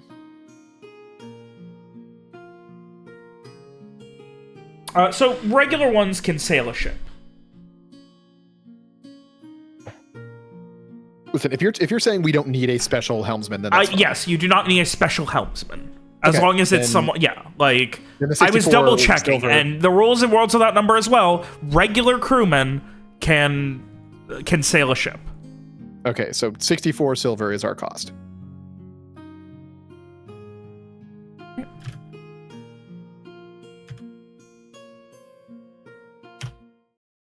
All right. It is being added to the invoice. All right. Frey would also like to buy a beach chair. Beach chair and a nice feather pillow? Yes, please. Nice feather pillow, gonna run you. Like, how nice are we talking, like, a brand new, fresh, plucked, never used feather pillow? Preferably, yes. He would like that. Gonna run you 12 silver. Okay. And how much for a beach chair? A light wooden chair is going to run you 2 silver. Okay. Yeah, Frey will do that. So he will pay the 14 silver. Jesus fucking Christ. So, over the course of the day, you guys go back and forth with Mira helping you guys get back to the ship. And eventually, Lawrence, you arrive back, like, inspecting them, installing the trebuchets. And Frey is probably sitting back in this nice chair. You know, like, right now you're holding it because you don't have anything to mount your parasol in yet. But it's there. That's all I have to say. It's there. And, you know. Lawrence will sigh, walk over. Mr. Frock, that sail there needs to spin to catch the wind. The bottom bit of wood there is going to spin this way, hit your umbrella, and knock it into the ocean.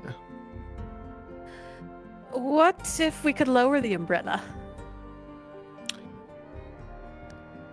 Do you intend to do that in the, Lawrence looks at the sun, few hours before the end of the day?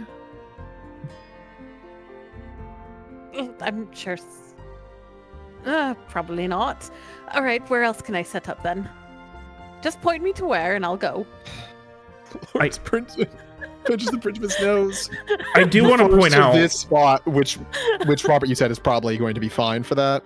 I mean, here could be. I mean, the main problem is one of the, like, the additional tie-offs for the sails that aren't part of the main beam are back here and back here. So the extra sails tie off there. So when you're catching wind. A little bit. So here would be fine, right? Yeah, it would be a little bit lower, so, you know, you might not be getting all the wind, but... Lawrence will walk Frey over, move the crates himself, and point to the spot. Theoretically, Frey could also, like, drill a hole in the ground, in, like, the deck, and then just have a place to put the parasol. And then when we go below, it's just stick shotting down through the fucking... But then you have to seal that, otherwise, water's gonna come through more so than it would the rest. Also, wouldn't the whole stick be down then, and the parasol's just resting on the ground? Just the fucking top of the umbrella onto the deck. No, you then drill some holes through the middle of the thing, and then you just have a linchpin. Yeah. And then it's variable. Mm-hmm. Yeah, you just put a bunch of little holes so you can have the pin. Yeah, you could. So. Or we can or you could just saw it off. Yeah, saw off at the bottom, like a foot or two of the umbrella, and right? get some sandbags and prop it up. Well, Lawrence has said his piece. He's going back to inspecting the ballista's installation. Frey will go about getting his umbrella taken care of, mostly by going to Garrett for help. As he does. God. All right, you head over to Garrett, who I assume has time because, unfortunately, this is how things go now. Yeah, I mean, assuming we have a saw, Garrett absolutely would be able to saw off part of the length without too much difficulty. I mean, you have an axe. A hatchet. Yeah, I do have a hatchet. For forestry. Yeah, and then it'll fit under this sail, no problem. Yeah. But again, we still don't want it quite in that corner because that's where the tie downs are. So if you're sitting there and we need to tie it down or untie it, so we'll just move it to where and then just tie it down. Nope.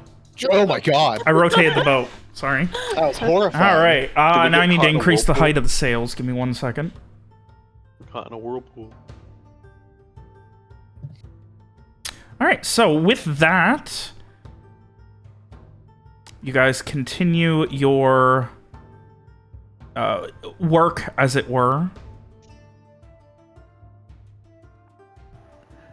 I have a small thing. Okay.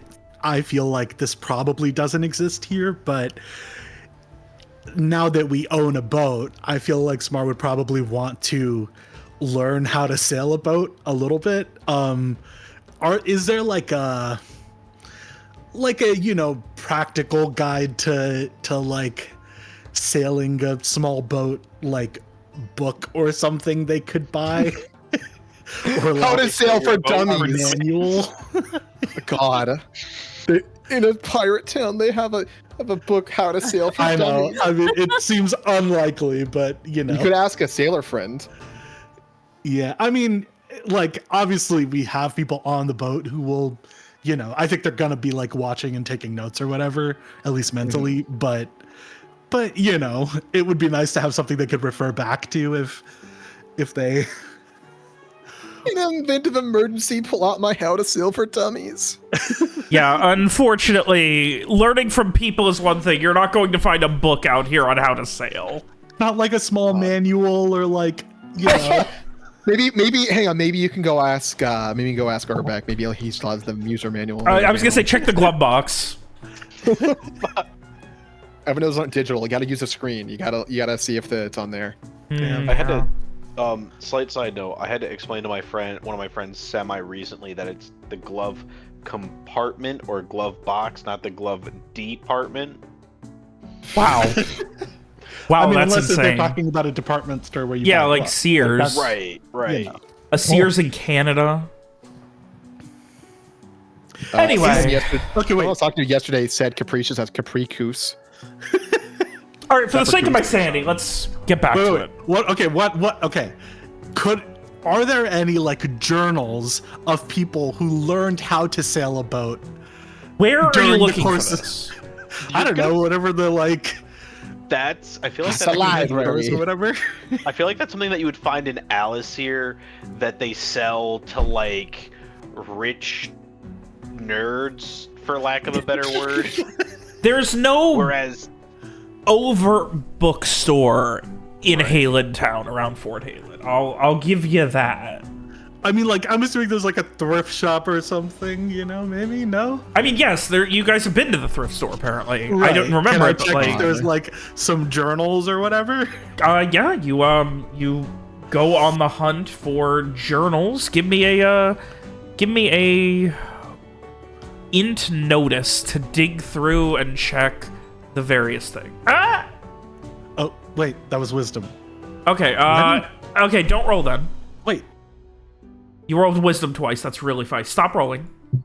Stop rolling.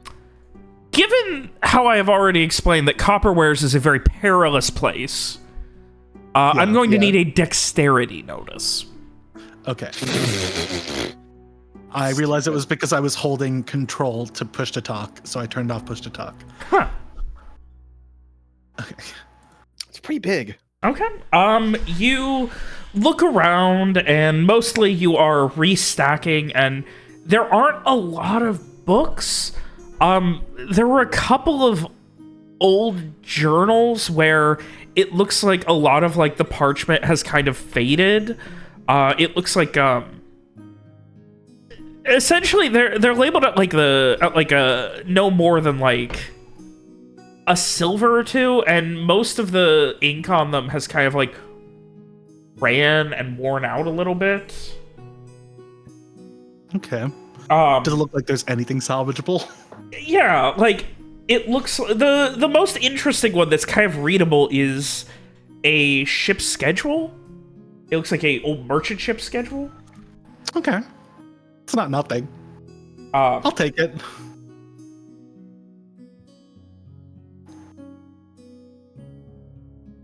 All right. Give me 1 second. I have no idea how the fuck I would price this. You said 1 or 2 silver, right? Now, let me check. I need to reorganize all my fucking price stuff so it's more readily available, because the amount of weird shit that you guys buy. A parasol! Wow. Let me just find that in World's Not Out. Now, let me check some old D&D books for now. They're not in there. What about like Dungeon Crawl Classics? I can get inspiration from there for nope, they don't have a parasol fucking either. A little bit of a wacky thought that they might. All I'm saying. I mean, a good old adventuring parasol. I had time to check. Yeah, I mean, 1 silver. About maybe half the back half is a little like it's slightly wire damage, not a lot. Like these journals are hardier than modern ones, so like, yeah, I mean. Okay. I mean, yeah, I'll take it. That's fine. I feel like if nothing else, it's like, okay, well, they're going to be looking at like how people who sail, and they'll just, be able to refer back to like, just get like a slightly better, fuller picture of like how all of this works. So it's something. I'll take it.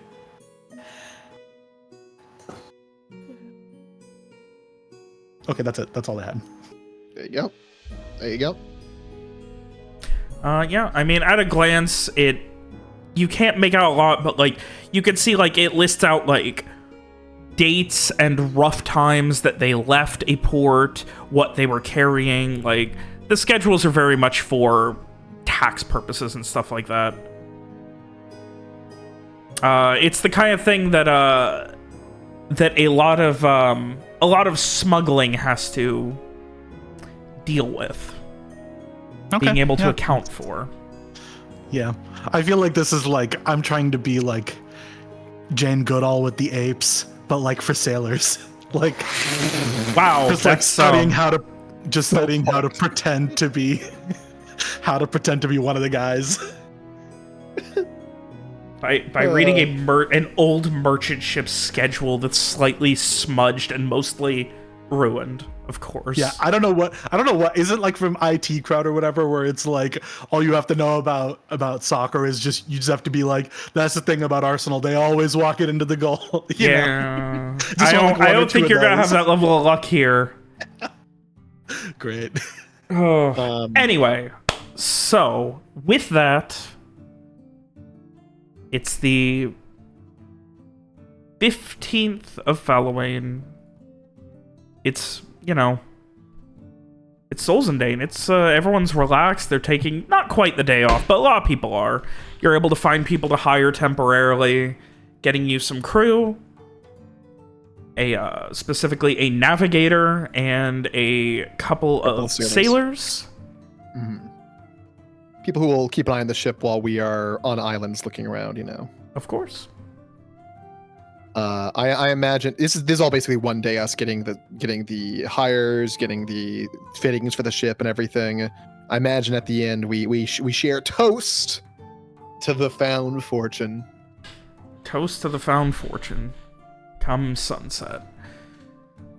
And the other thing, of course, is essentially you have reserved them starting today. So starting on Solzhendain, the 15th, you're paying. So not the next day we go out. No. What the fuck? As soon as, like, because that's a job, like, that's an opportunity cost, right? They are officially called for. Typically expected that, you know, the ship leaves in the morning, that's when pay starts. I mean, generally, yes, but, like, also generally... You know what? Give me a charisma convince. We'll see if you can sell them on it. Okay. Because, like, you're hiring people and you want them, like, on reserve. Just because you're not on the ship doesn't mean they're not at your beck and call, essentially. There you go. Okay. It'll start tomorrow. Excellent. We are heading out in the morn. First light. First light. Oh, no.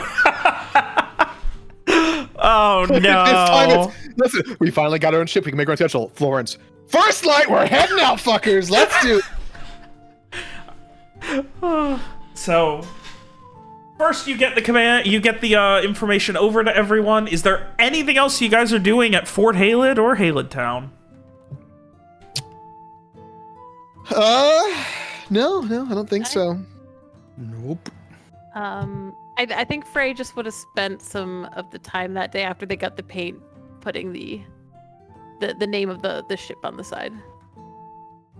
Okay.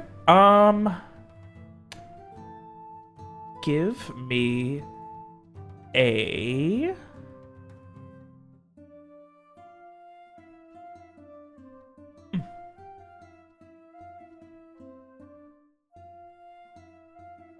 Does Frey draw? He does, yes. I have established several times that he draws. I thought How very fucking dare you, Rob? I thought so. I just wanted to double check. Okay. Yes. I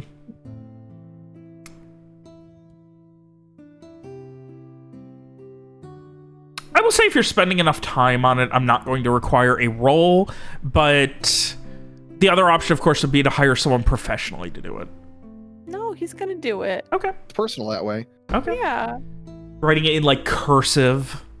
Yeah. He, with the you know, a nice, elegant script. So that looks as fancy as the name of their boat. Is Frey sitting on, like, a wooden plank that's attached to ropes lowered over the side? I was kind of imagining it with the with you guys, like, holding the ropes for the rowboat you guys got. He's sitting in that doing it. You were gonna we're not holding Frey by their ankles. So that's what I was thinking.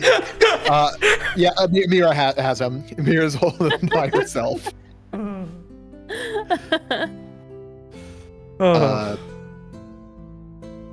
assume it comes out well, right? Decently. I mean, Frey's got good handwriting and art skills, so very good. Lawrence will pay to have a decent keg of beer sent over to Captain Drake's camp with a note thanking him for his help and you know, asking that they wish him the best of luck. A decent cask of beer is gonna run you about 3 silver. Done and done. All right. That's a full gallon cask. So you get that sent over, and yeah, I mean, you have nice quality. Frey, describe the like, yeah, you said a cursive font, I assume with flourishes and things. Yeah, definitely with these, you know, little elegant touches to it. Each letter flowing into the next. Probably not like a full-on cursive, probably kind of, a bit of a blend. Yeah, cheating cursive. Yeah, exactly. All right. And with that, wait, I swear to God, I thought you were gonna say a keg for the ship. I gotta say. No, ships go in jars or bottles. Sorry, the ships go in bottles. So, anything else you guys are immediately doing? Anything else for the night?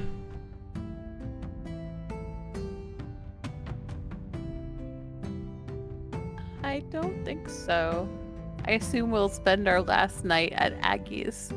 That nice, comfortable bed. All right.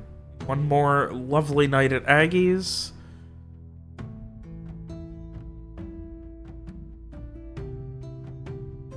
Before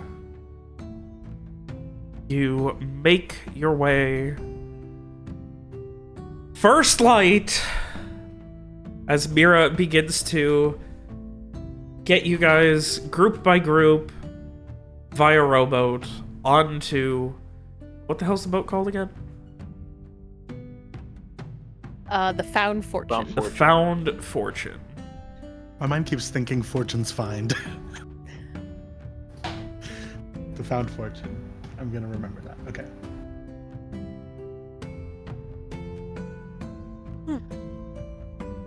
And with that,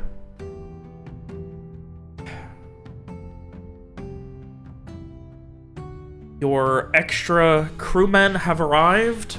Your navigator is pulling out star charts. He has brought one of the crates below deck to use as a fucking table because you don't have a table down there. Awesome.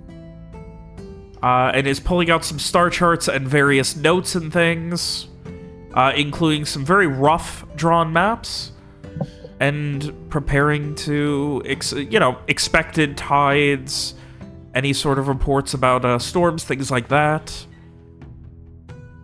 Holy shit, I get to ask this. As your ship begins to leave the bay, taking wind for the first time, with Fort Halid in the almost literal, well, I'm sure for Frey, the literal rearview mirror.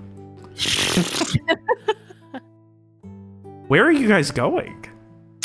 We are going off in search of the damaged ship of Captain Rayburn, north of the island with Silverstock and Red Sand on it. Alrighty. Is someone...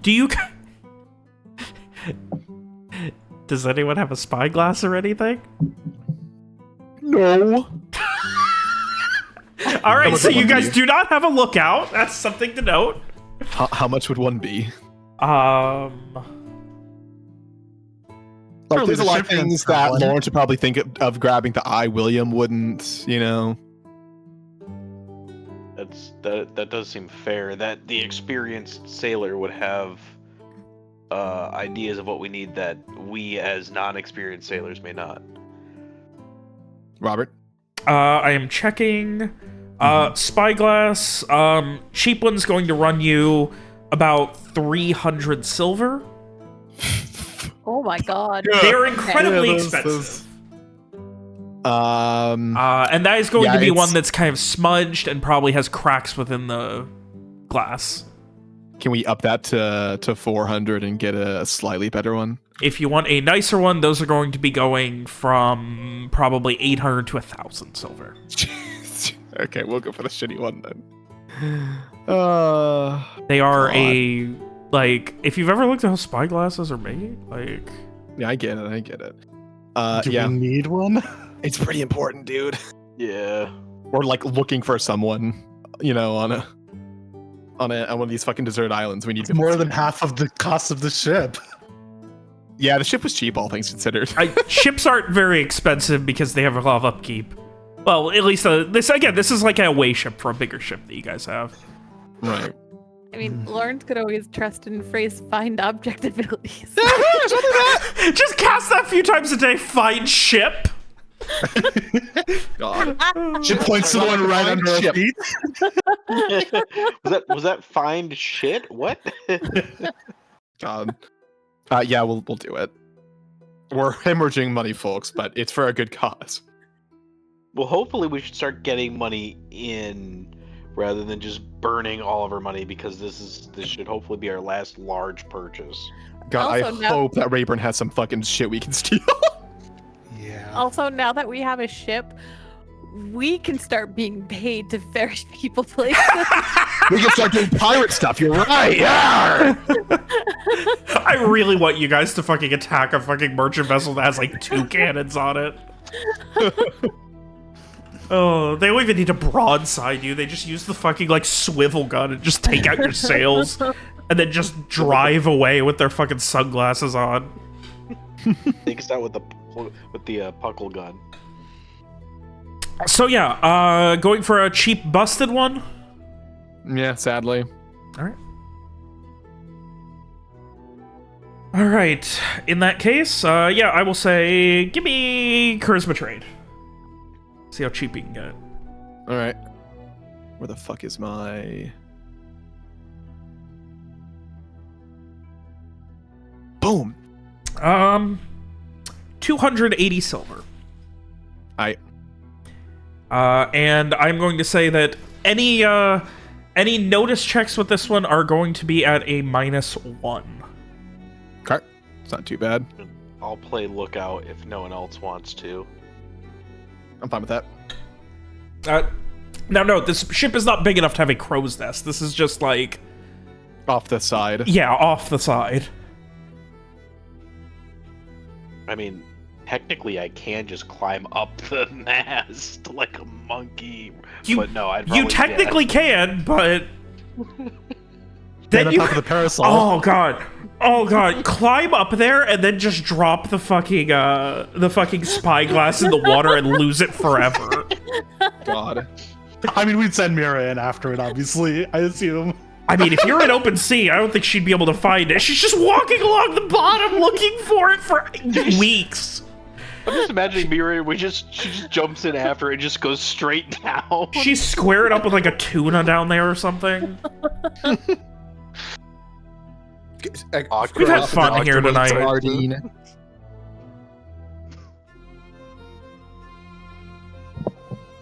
I imagine Lawrence explained what the job was to these guys. You know, we're looking for a ship that was damaged by Captain Drake's crew. Not one of us. Someone who we're trying to go find.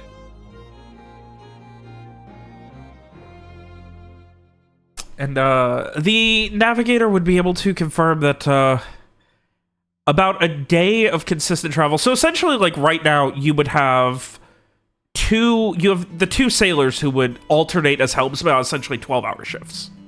Mm-hmm. Unless you guys ever want to take over. I'm sure Larry will at some point. While the navigator's not going to have a lot to do until you guys get further north. Just making sure that you're staying the course. Right. Can Samara learn anything from them about how to do this? They're not being paid to teach. And I would just watch over their shoulder. I mean, yeah, I would ask Larry. Yeah, Larry will fucking give some general information while he's not helping with the helmsmaning. Yeah. And this in regards to what, navigation or? General sailing. Okay, just the basics. What each of the ropes does. How to turn the sails, things like that. Tacking. Yep. Yeah, which for context is how you sail into the wind by essentially like zigzagging and pulling the wind that's coming at you to... Yeah. Nice. But yeah, so you continue to travel, learning, listening, anything that you can. It is a... Lawrence is almost fucking cheery during this stretch. Garrett, keeping your eyes out just casually, occasionally, like, you guys sail right off of East Bank. You can see a coastal town, looks like a fishing town. You can see lots of nets and things like that in the water as you guys kind of pass by East Bank late in the morning. So how piratey are the rest of these towns? Is it just Fort Halid that's really piratey, or is all of this? They're all varying levels. Like, these are just people, right? Like, I've driven home a lot that, like, a lot of pirates, they're just people. It's just that's what they do as a job, essentially. Like, there are people who are, you know, raising families and things, which you don't see as much of in Fort Halid, but even there, like, there are people who have families and things like that.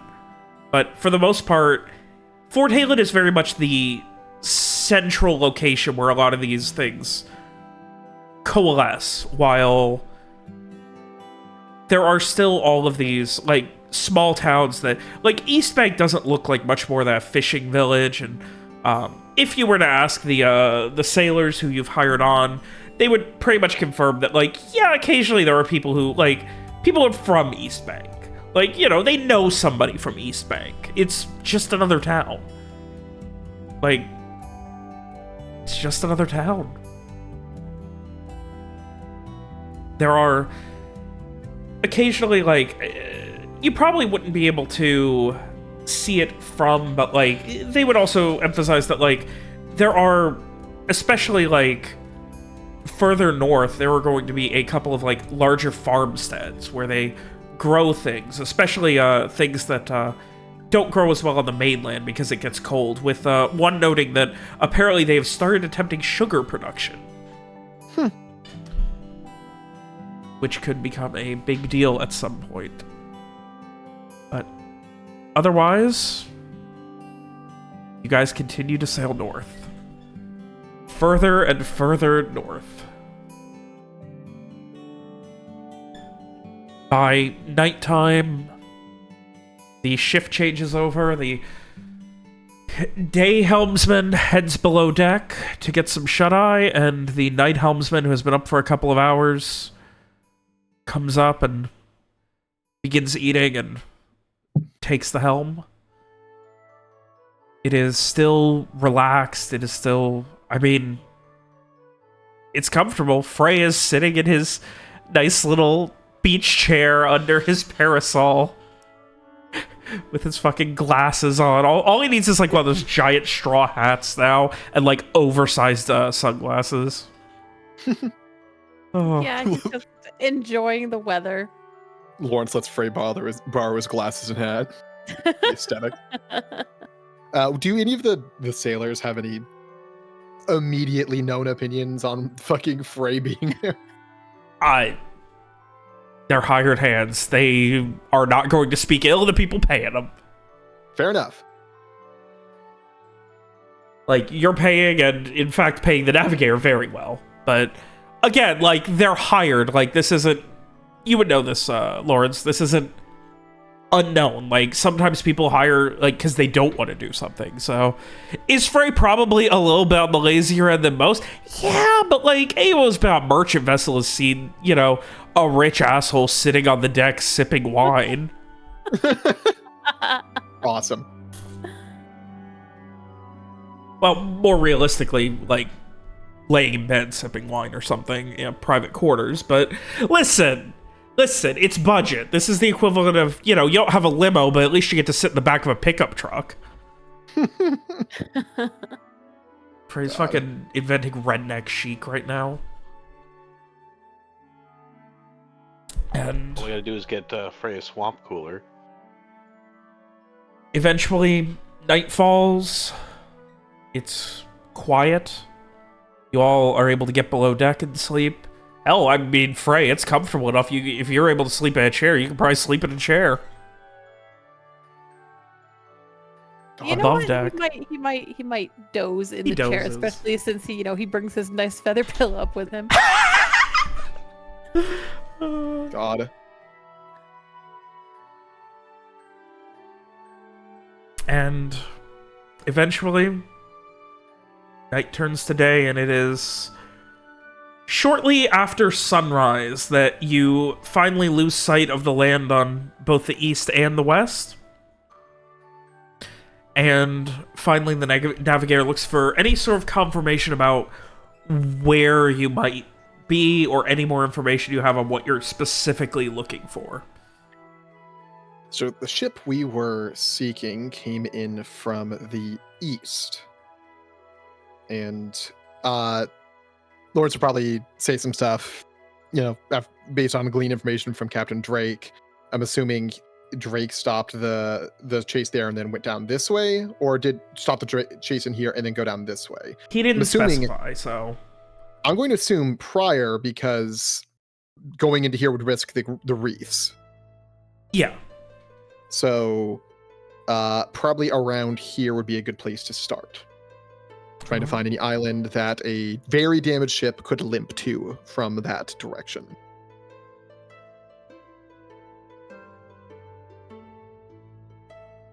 Especially one that is trying not to be found.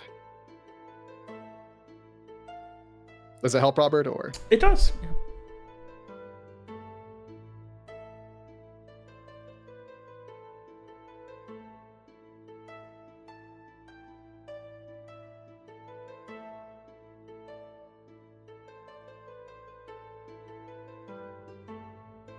Alrighty.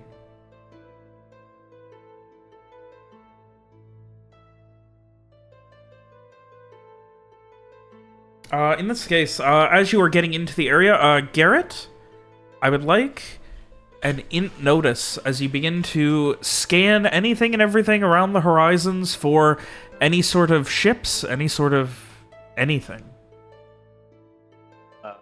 It's supposed to be on -1 as well. Oh, that's right. So we do it then? I assume you're re-rolling it. Yep. Hey, hang on. You usually have people re-roll things, Robert, when they've not used the correct modifiers. Yeah, fair enough. All right, first roll. Don't forget -1. I did. Okay, now would you like to re-roll? It was the same roll. Oh. God, that's funny. Oh my God! Big! Oh. Big. Finally, when this skill is, or this ability is useful, a lot of time I get the same roll. I mean, listen, it's going to be like, law of averages, right? Like math. Like, it's really good at fixing those garbage ones and turning them into something decent.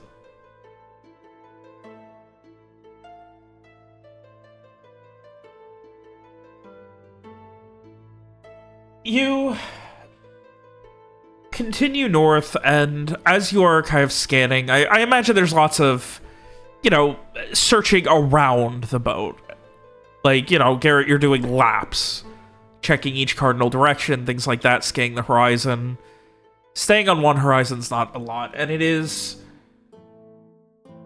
to the north that you see sails. You cannot make out a flag or anything, but there are sails. They look regular. They don't have any sort of sigil on them or any kind of painting. It doesn't seem like they're... Most, military ones are going to have some kind of obvious thing. These don't. On the edge of the horizon, you would be able to note a crow's nest. Fuck. I will call out that I've noticed this, that there's a crow's nest I'm seeing over the horizon, which means they've probably already seen us.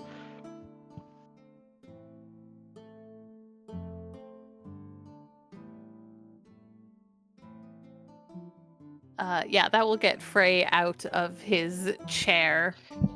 It is Garrett looking out. It is assumedly not on an island we see it, correct? No. It's pretty much due north. Fuck, who would even be out this way? Lawrence will ask for the spyglass so we can try to look at it. I will hand the spyglass to Lawrence carefully so that I don't drop it over the side. All right, Lawrence, give me a int notice, -1. See if you're able to glean any additional information beyond what Garrett has reported. Okay. Where the fuck is Notice on this list? I'm so blind. Still in alphabetical order. I found it. I found it. Shut up. Stop talking to me.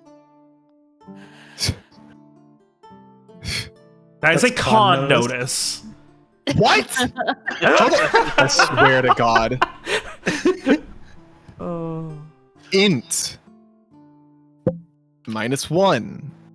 Roll. All that for that.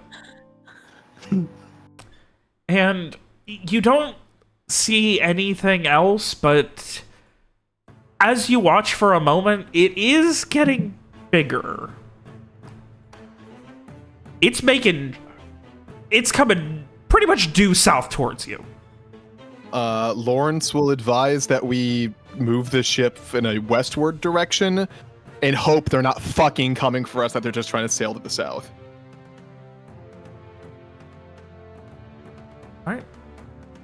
The navigator would essentially, like, at this point, he is coming from below deck and bringing with him a crate awkwardly. He has nowhere to sit, and he's just above deck with a crate, like, laying out, like, various maps and things, hoping that they're accurate to exactly where you are, and that there's no, like, additional things that are missing as you begin to navigate westward. Gray offers him his chair. You bring it up onto the helm. Yeah, sure. Oh. He awkwardly sits forward on this beach chair, leaning over a crate. And begins, like, you know, like, he's, like, checking. He's got, you know, his watch, his sextant. He's checking the horizon, making sure everything is good, and advising, you know, 8 degrees port. All right, 13 degrees port, and we should be good to go. Keep going. Shouldn't be anything for a while. And occasional checks from spyglass back to Garrett for him to keep an eye on it. I will do so. How much does Garrett know about sailing? Probably very little. Okay. You can always consult with Lawrence. So in that case, I imagine he would describe what he is seeing. Yes.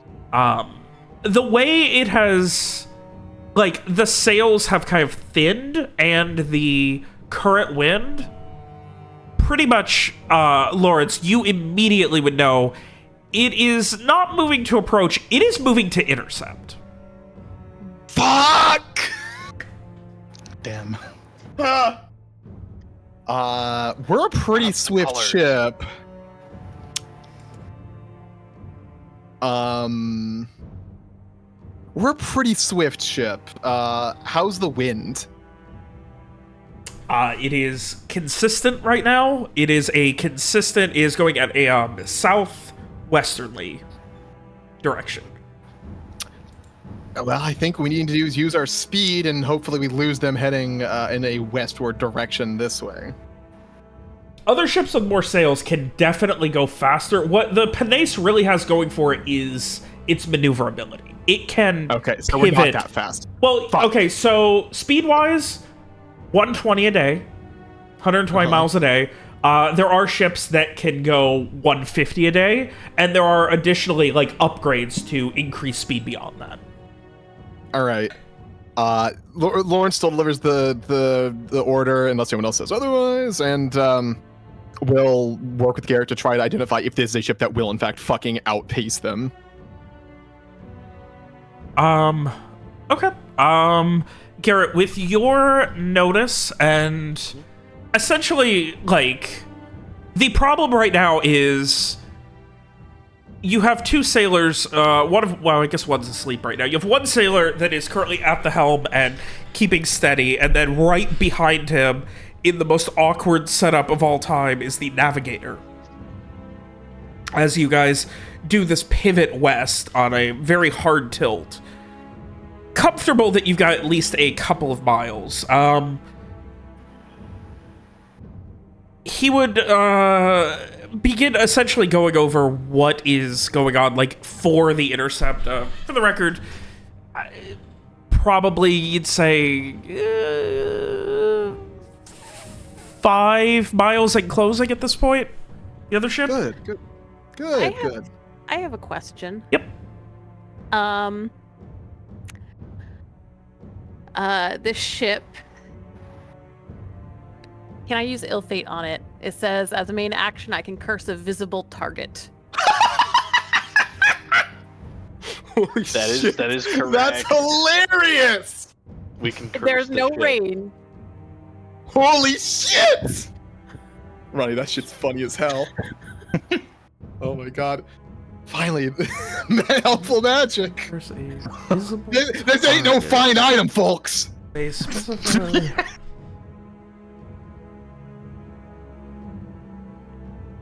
I think ill fate is only for living things.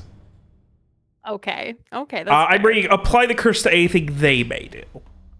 Okay. So I will say, if you see, like, a captain or someone, you can do it to them. You cannot curse the ship itself. Okay. Darn. It was a nice idea. I liked it as an idea.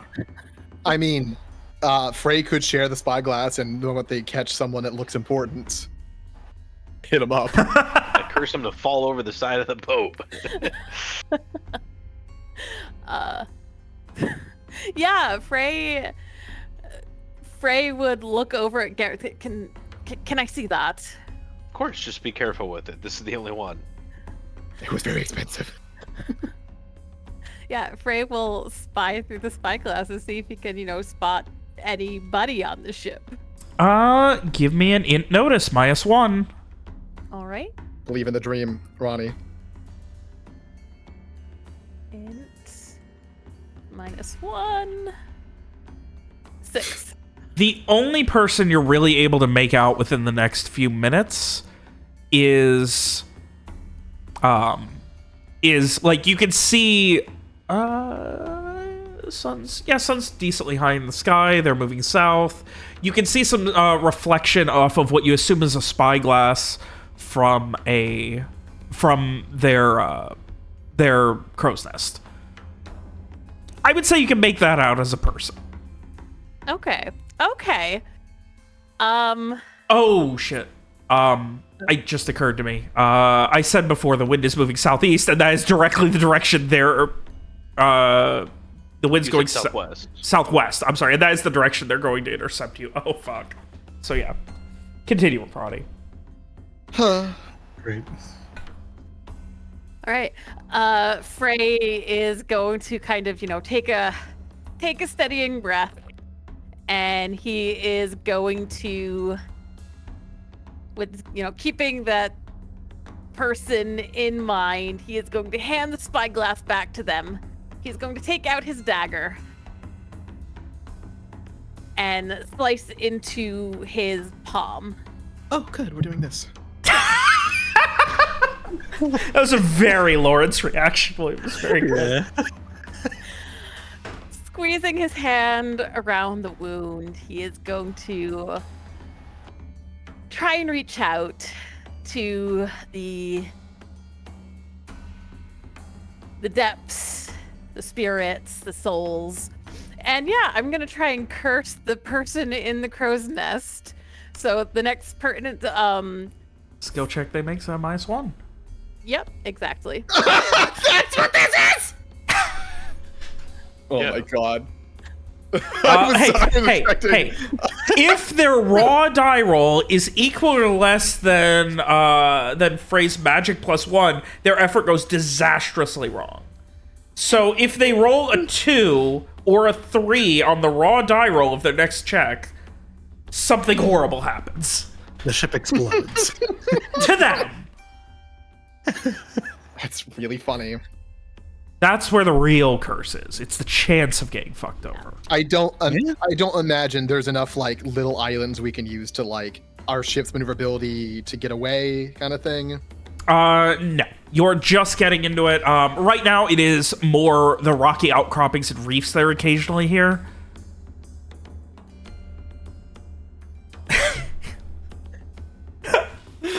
But after maybe another 15, 20 minutes. They're closing the gap at a moderate pace.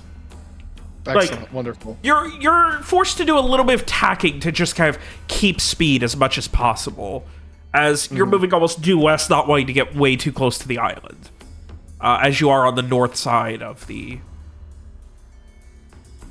that island. And at this point, having navigate a few more miles, trying to stay due west, they are now kind of like, I'd say 3 to 4 miles away, and they have pivoted to due west as well, as if just keeping pace with you. Okay. Can we glean anything else about the ship now that it's closer? No flag.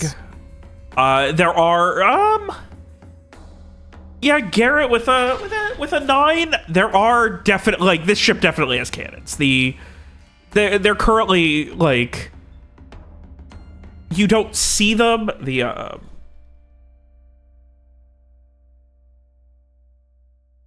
cannon, what are they called? The gun ports, sorry. The gun ports are currently closed, but there are, from what you can count, Garrett, assuming your vision is good and that little blurry bit along the from that crack on the glass isn't really screwing with you, you would assume it is, say, probably 15 to 20 cannons on this side. So yeah, Garrett will fill Lawrence in on that. Fuck. Let them know that there's about 15, 20 cannons on the side, but at least their ports seem to be closed. William's curious if Garrett recognizes the ship at all. I don't know. I don't think I would be able to recognize the ship. You do not. So it's not the ship that we ran into with the pirates wearing the dead skin or whatever. No.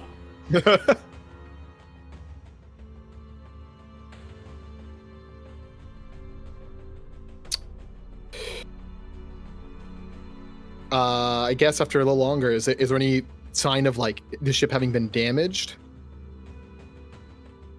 The other one? No, you do not see anything being damaged on it. Having been damaged, that is. Like, as in, been repaired recently. Like Drake said, they fucked it up if this is that ship. Garrett, I would like you to give me an int sail. Can I assist with the knowledge on the matter? You can, but again, like, this is more of a, like... That's 5, even with the negative. So I think that technically counts as a fail. And I already used my reroll. With, like, essentially that was for Garrett to be able to describe to you anything that he sees that might be out of the ordinary. Okay. They are, again, only vaguely closing the distance. It's enough that you can see that they are outspeeding you.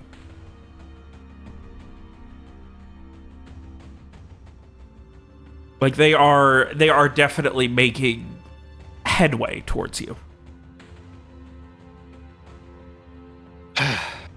They're going to be catching up. It's only a matter of time. Sounds about. Lawrence will ask the awake sailors if they recognize the ship at all. Based on your descriptions, they do not. I'm assuming Lawrence doesn't. No.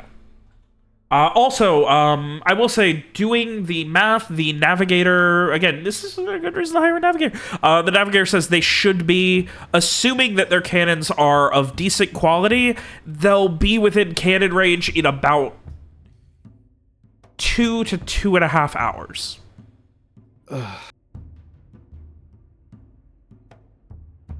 How far is cannon range? About a mile. That is going to be a very hard shot. Like, yeah. Yeah. It's not going to be. Yeah, accurate is like a lot less than that. But that's the range at which, you know... Yeah, it can at least get a mile. They'll be peppering us. I was going to say, I don't think this works if they can try to hit us from a mile away, but I was going to say, is there a world where if we think that we can't outrun it or lose them, maybe we try to gun it past them because they won't be able to turn around? But I think if they can hit us from a mile away, then there's way too much time. Yeah, they just turn a little bit and then fuck us. Yeah.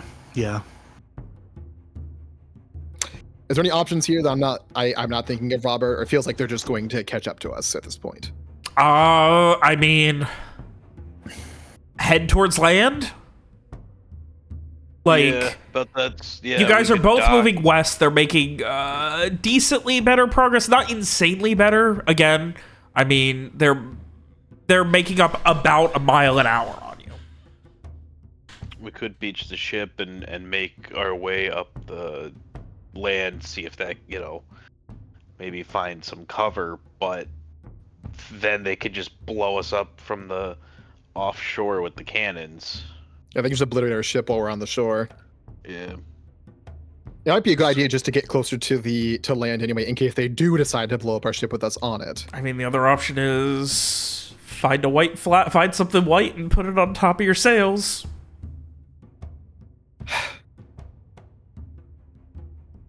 I think that if it's Rayburn, she's gonna kill Lawrence anyway, right?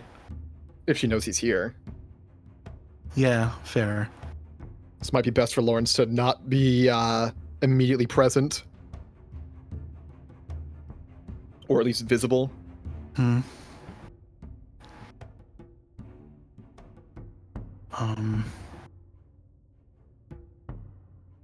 So what, do we just wait for them to catch up? I think either way we want to get a bit closer to land in case they do choose to blow us out of the water so we can swim for it. But we may need to raise a white flag just to see what they want. If we do that, I'll go down below in case it is Rayburn. And do you think you can try to convince that you're just out here on a pleasure cruise, Mr. Farrak? I think I can be very convincing about that. On a pleasure cruise? Listen, there's maybe a better reason, but something, anything. Yes, I mean, the parasol and the beach chair are nice aids. Yeah. All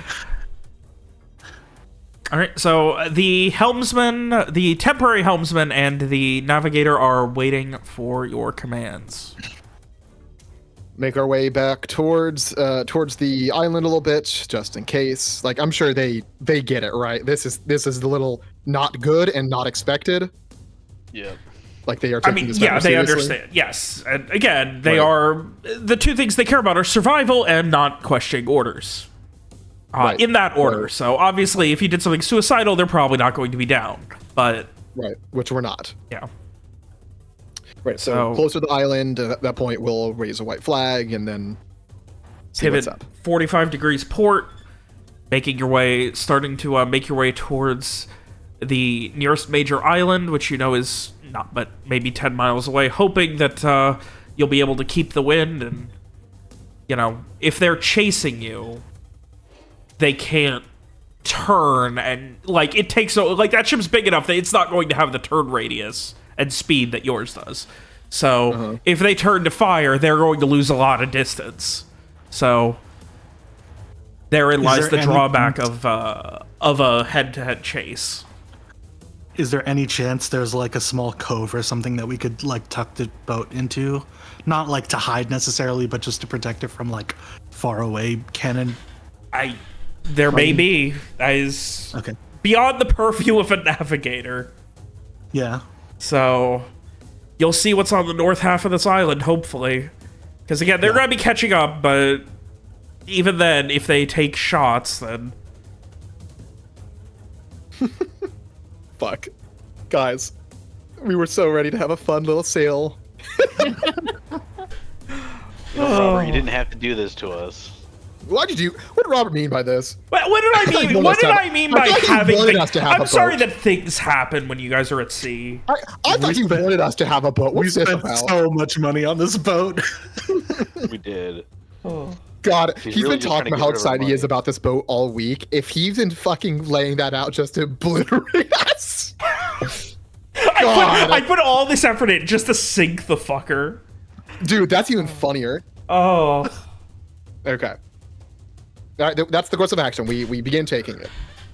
Yes. Lawrence will probably get below deck sooner rather than later and just have someone update him every now and then with any news or anything. As you begin to pivot the roughly 45 degrees port to making your way towards the island, about 10 minutes later, the sails stop and the wind dies. It's fucking rolling time! Let's go, fuckers! Fuck. Our ship can be rowed! Theirs can't! Let's fucking do it! We're getting out of here! I'm pretty sure that only our wind is dying here. Oh. It's the That's mage. what was meant. Yeah. Checking, they still have their sails down and are at full tilt towards you. Fuck! Wow. We're screwed. White flag time. I mean... Yep. You can still row. Do we think we're not going to be going fast enough to get anywhere by the time they catch up, right? I mean, you could row at 60 miles an hour. Okay, half speed. Yeah, you're essentially going to be at half speed. And that also... you need 8 rowers. Oh, okay, so... So it would be everyone, including the navigator below deck, while the helms... You would essentially have, like... Everyone. Actually, no, because you would need someone to tell you if you need to pivot or turn. Someone needs to be above deck to give commands. So it could be the navigator. So everyone else could get below deck and get on the oars. Well, if like Garrett was helming, then I could be down below and we could talk. But you can also just yell the commands. Like there is grading. Like sure, fair. It seems like it's. Robert, correct me wrong. I don't think we're gonna be able to get far enough, even with all hands on deck, to get substantially closer to the island before. Yeah, that's what it sounds like to me as well. It seems like a case of you're being intercepted. White flag time. Yep. Y'all have a white flag? It's undergarments. Yep. It's a cloth. We obviously don't have a white flag. As you find the brightest white piece of cloth you can, climbing up to get it onto the highest point of the ship. Thank you, Mira. Yeah. With a much larger vessel bearing down at you at full speed still. With no wind to speak of around you.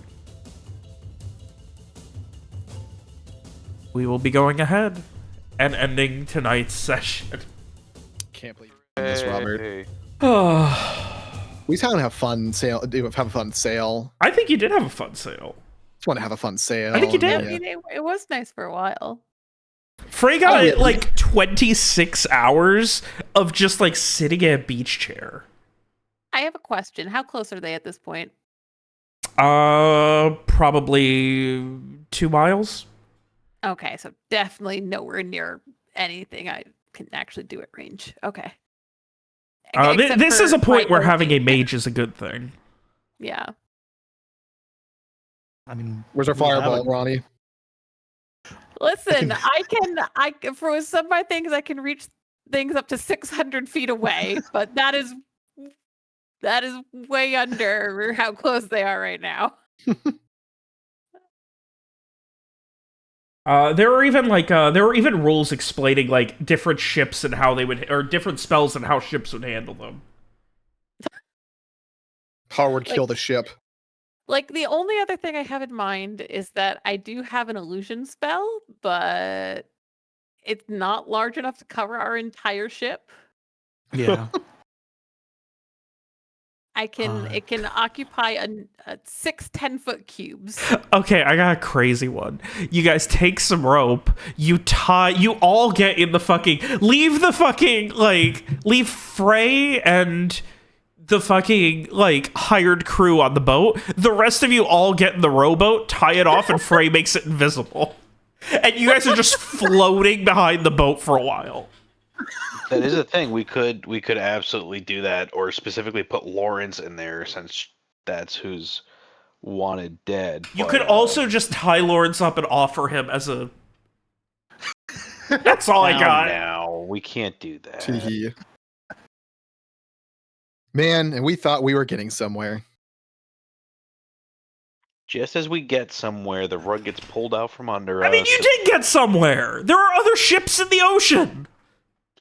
I feel like this is very Sisyphean. We keep running into these things where we get close, we roll the boulder to the top of the hill, and then we're not good at things. I'm learning. But you know what? The last time we had pirates coming after us, they've turned out to be very nice.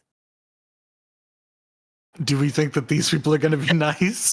We have no idea. Literally, someone has to keep an eye on them and see if there's any way to identify anyone on the ship. Yeah. Because who are the relevant people who might be wanting to stop us? Listen, Frey can keep watching through the spyglass, and he can keep cursing people. How many times can you do that? I do not believe there's a limit. So curse every single enemy crew member. Something that has to happen eventually. And the curse lasts until the next relevant skill check, and then it doesn't say he can't recurse them after, so... God. Yeah, eventually people will start falling over or, possibly getting knocked overboard, getting tangled up in line. So fucking eventually funny. You'll be moderately inconveniencing some crew members, just statistically. I think William wasn't here. The last time that Ronnie used this was when Rohan was trying to slow down the people before the explosion, and Ronnie just stood just behind the wood line and just cursed all of the horses over and over and over again. The one guy kept falling over and then sat in the back of the thing, with his arms crossed, all pissed off. Yeah, the commander. That's wildly funny, dude. On the ice, yeah. Yep. And he's like, "What the hell?" Everyone's like, "What the hell's going on?" But they didn't think they were being cursed. It's so funny. It's so very funny. All right, so relevant people who might want to intercept us? Rayburn Wallace. Is that it? Yep. Random pirates thinking that we're an easy score. You are admittedly a very easy score. Are the mages common on other, I know that we've seen it 1 or 2 times, but do we get the sense that that's something that would be standard issue or Definitely not necessarily standard issue, but any decently sized crew. Question is, why is there a pirate this way looking to be intercepting ships? Is the real question. They're wanting to get merchants going from Ceres to Alisir to fucking Rayclaw or what have you. So why the fuck is someone up here looking to be intercepting people? This is about as far into the Ophirian as people get before umbral bullshit starts to make it suicidal. Did you say they're coming straight from... Which direction are they coming from again? They were initially coming from the north, directly to you guys who were heading north, and then when you guys pivoted west, they went southwest into an intercept. And then eventually they turned to a straight west, which, if they're going to be lining up a shot, they'd have, it gave you guys a little bit more time, but then, of course... Yeah, I'm trying to figure out if they could have been coming from Kygel Prison, because then that would be maybe suggestive. Theoretically. Drake didn't mention more than one ship. He didn't, or he did? Did not. It could be someone. It could be someone hunting the people who escaped the prison. But the question is, if that was the case, they'd probably have identifying sails. Maybe Rayburn went back if they got. Probably her ship isn't fixed in 8 days. And I don't know. Get the ship fucked previously. Yeah, I don't know. Probably not, but she would at least have a reason to go back. And that's the ship that has a lot of crewmen. So it's weird if it's just a pirate, because a pirate would not just be this way for fun. There'd be a reason for it, you know? Yeah, I mean, there's not a lot of value in piracy out in the open sea where it gets to suicidal. So this is likely something else. And the only something else is I can think of is Rayburn and the other one. And Wallace. Yeah. And what the fuck is, like, Robert, is 9 days enough to fix a ship that was as fucked as Drake implied? All he knows is he got at least one real good hit that he was confident they were taking on water without obviously being able to examine. It's possible, like a patch job, 8-9 days, yeah. To get a ship to this point? It's possible. I mean... Fuck.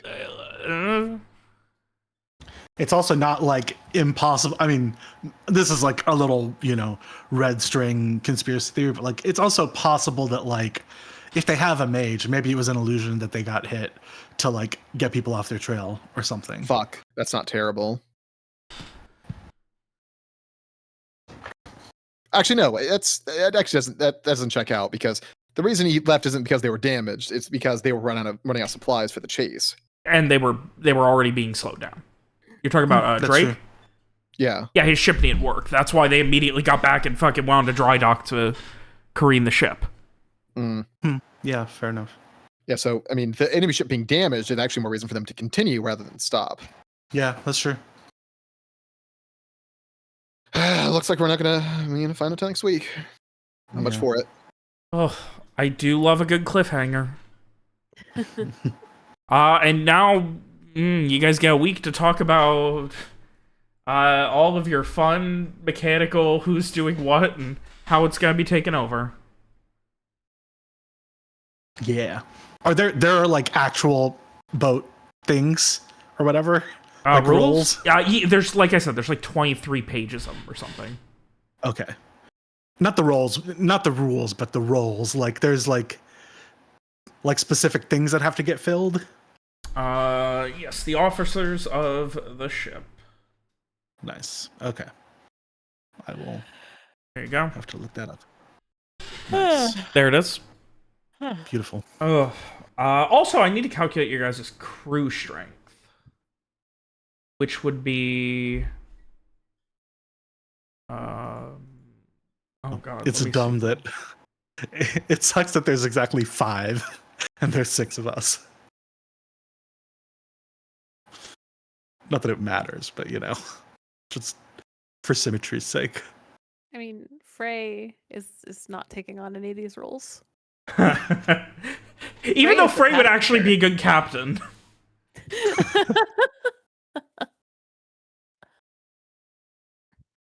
He can be the chief morale officer. That's kind of what the captain does. Yeah. Checking here though. I feel like Samar would probably. I mean, this is not one of these offices, but like Samar would probably be drawn to like navigation stuff. That seems more their speed than the other stuff. But they'll do whatever is needed.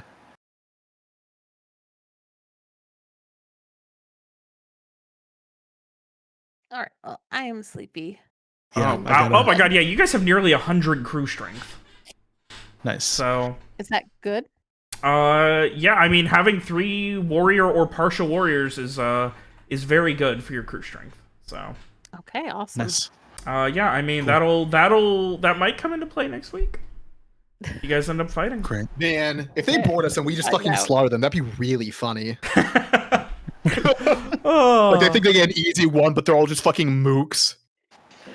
All right, good night. All right, guys, until next week. Love just fucking starts passing out poison to the fucking Rollic parties. Listen, it's either for them or for you. You can make that choice. God. All right.